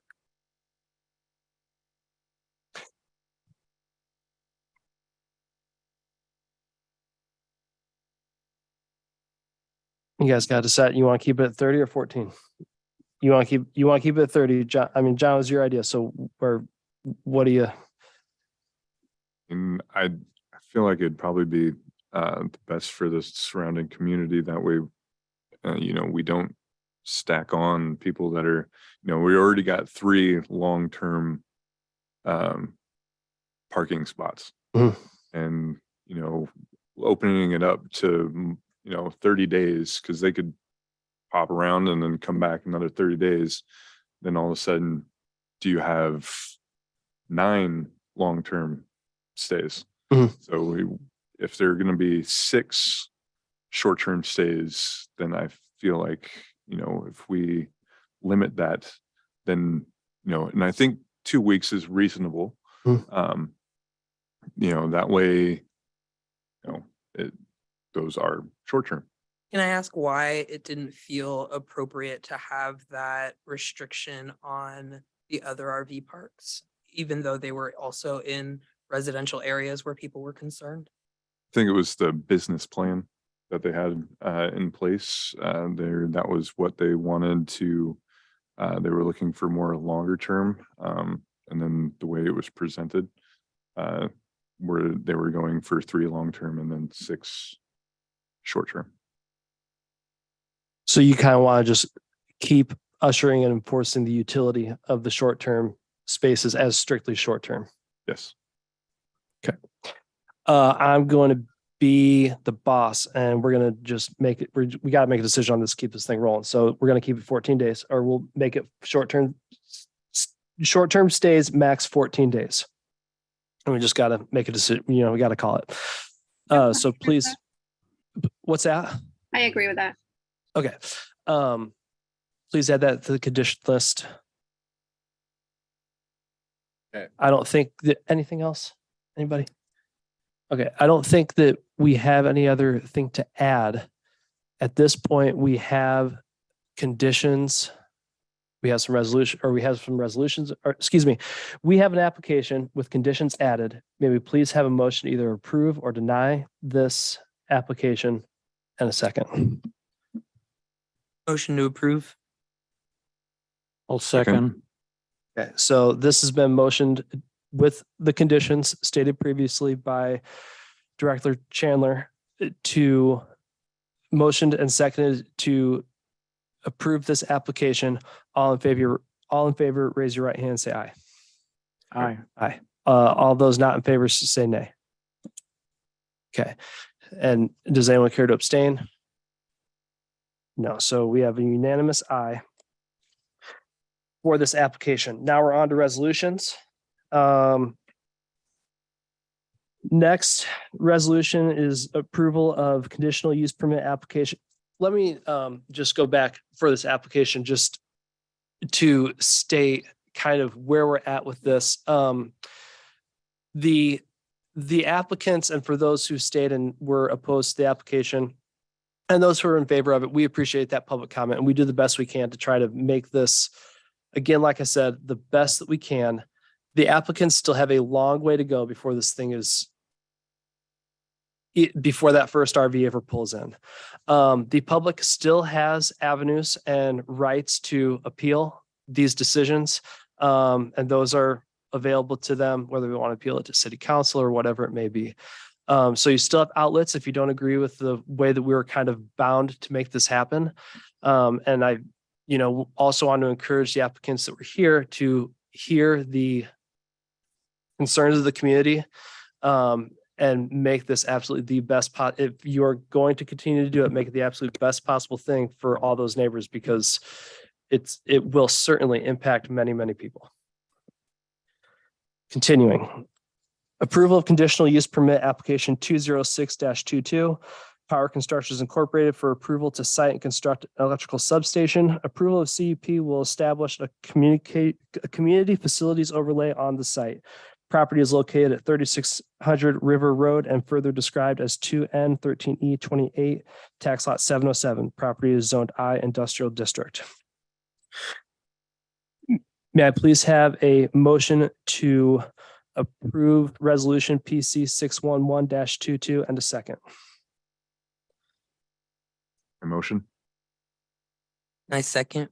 Okay, we've had a motion to approve and second. All in favor of approving resolution PC 611-22, raise your right hand, say aye.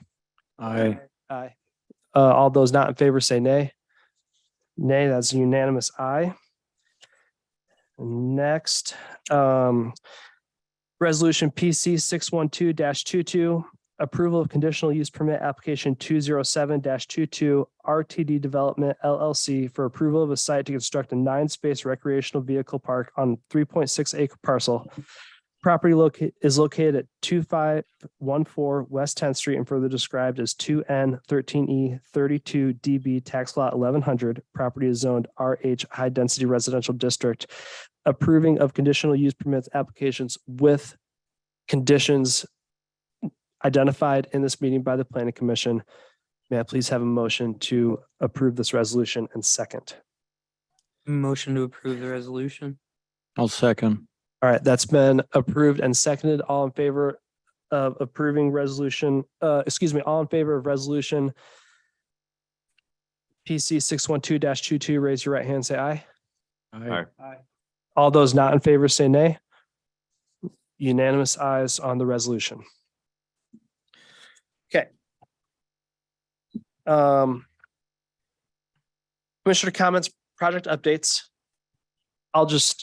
May I go first? Commissioner comments? Yeah. We found over the past 3 months that there's something going on with people wanting to develop RV parks. It's happening. I think that there has been an oversight, not an oversight, but just like, I don't think that when the Dallas Municipal Code was created, that they anticipated the desire to build this many RV parks, especially in places in town that maybe don't make sense to as many people anymore. Let's put on the agenda a discussion in an upcoming meeting for the commissioners if we want to modify where we allow RV parks in the city of the Dalles. Formal discussion. Yep, will do. Okay. That's all the commissioner that's my commissioner comment. Anyone else have any commissioner comments? Yeah. Okay. How about some project updates? Yeah, thank you. I'll be quick since we've all been here for a bit now. So we are hopefully in the coming weeks going to be bringing on another planning commissioner. As you know, our Commissioner Aparicio left the commission about a month ago, so we are working on filling that position. So I'll have more information later on for you on that. And then just something I'll be short, but something to keep up, keep on your radars. We are going to our former Wasco County planning director and now our DLCD rep for the region, Angie Brewer. I had asked if she can come down or come up. She's in Bend and provide some planning commissioner training. This is just something and we have some new members here, and I'm sure some of you just, we all need a refresher on planning commissioner training. So keep that on your radar, probably end of February, first part of March. We're also at that meeting going to take a look at our planning commission bylaws. We need to do some updates on those.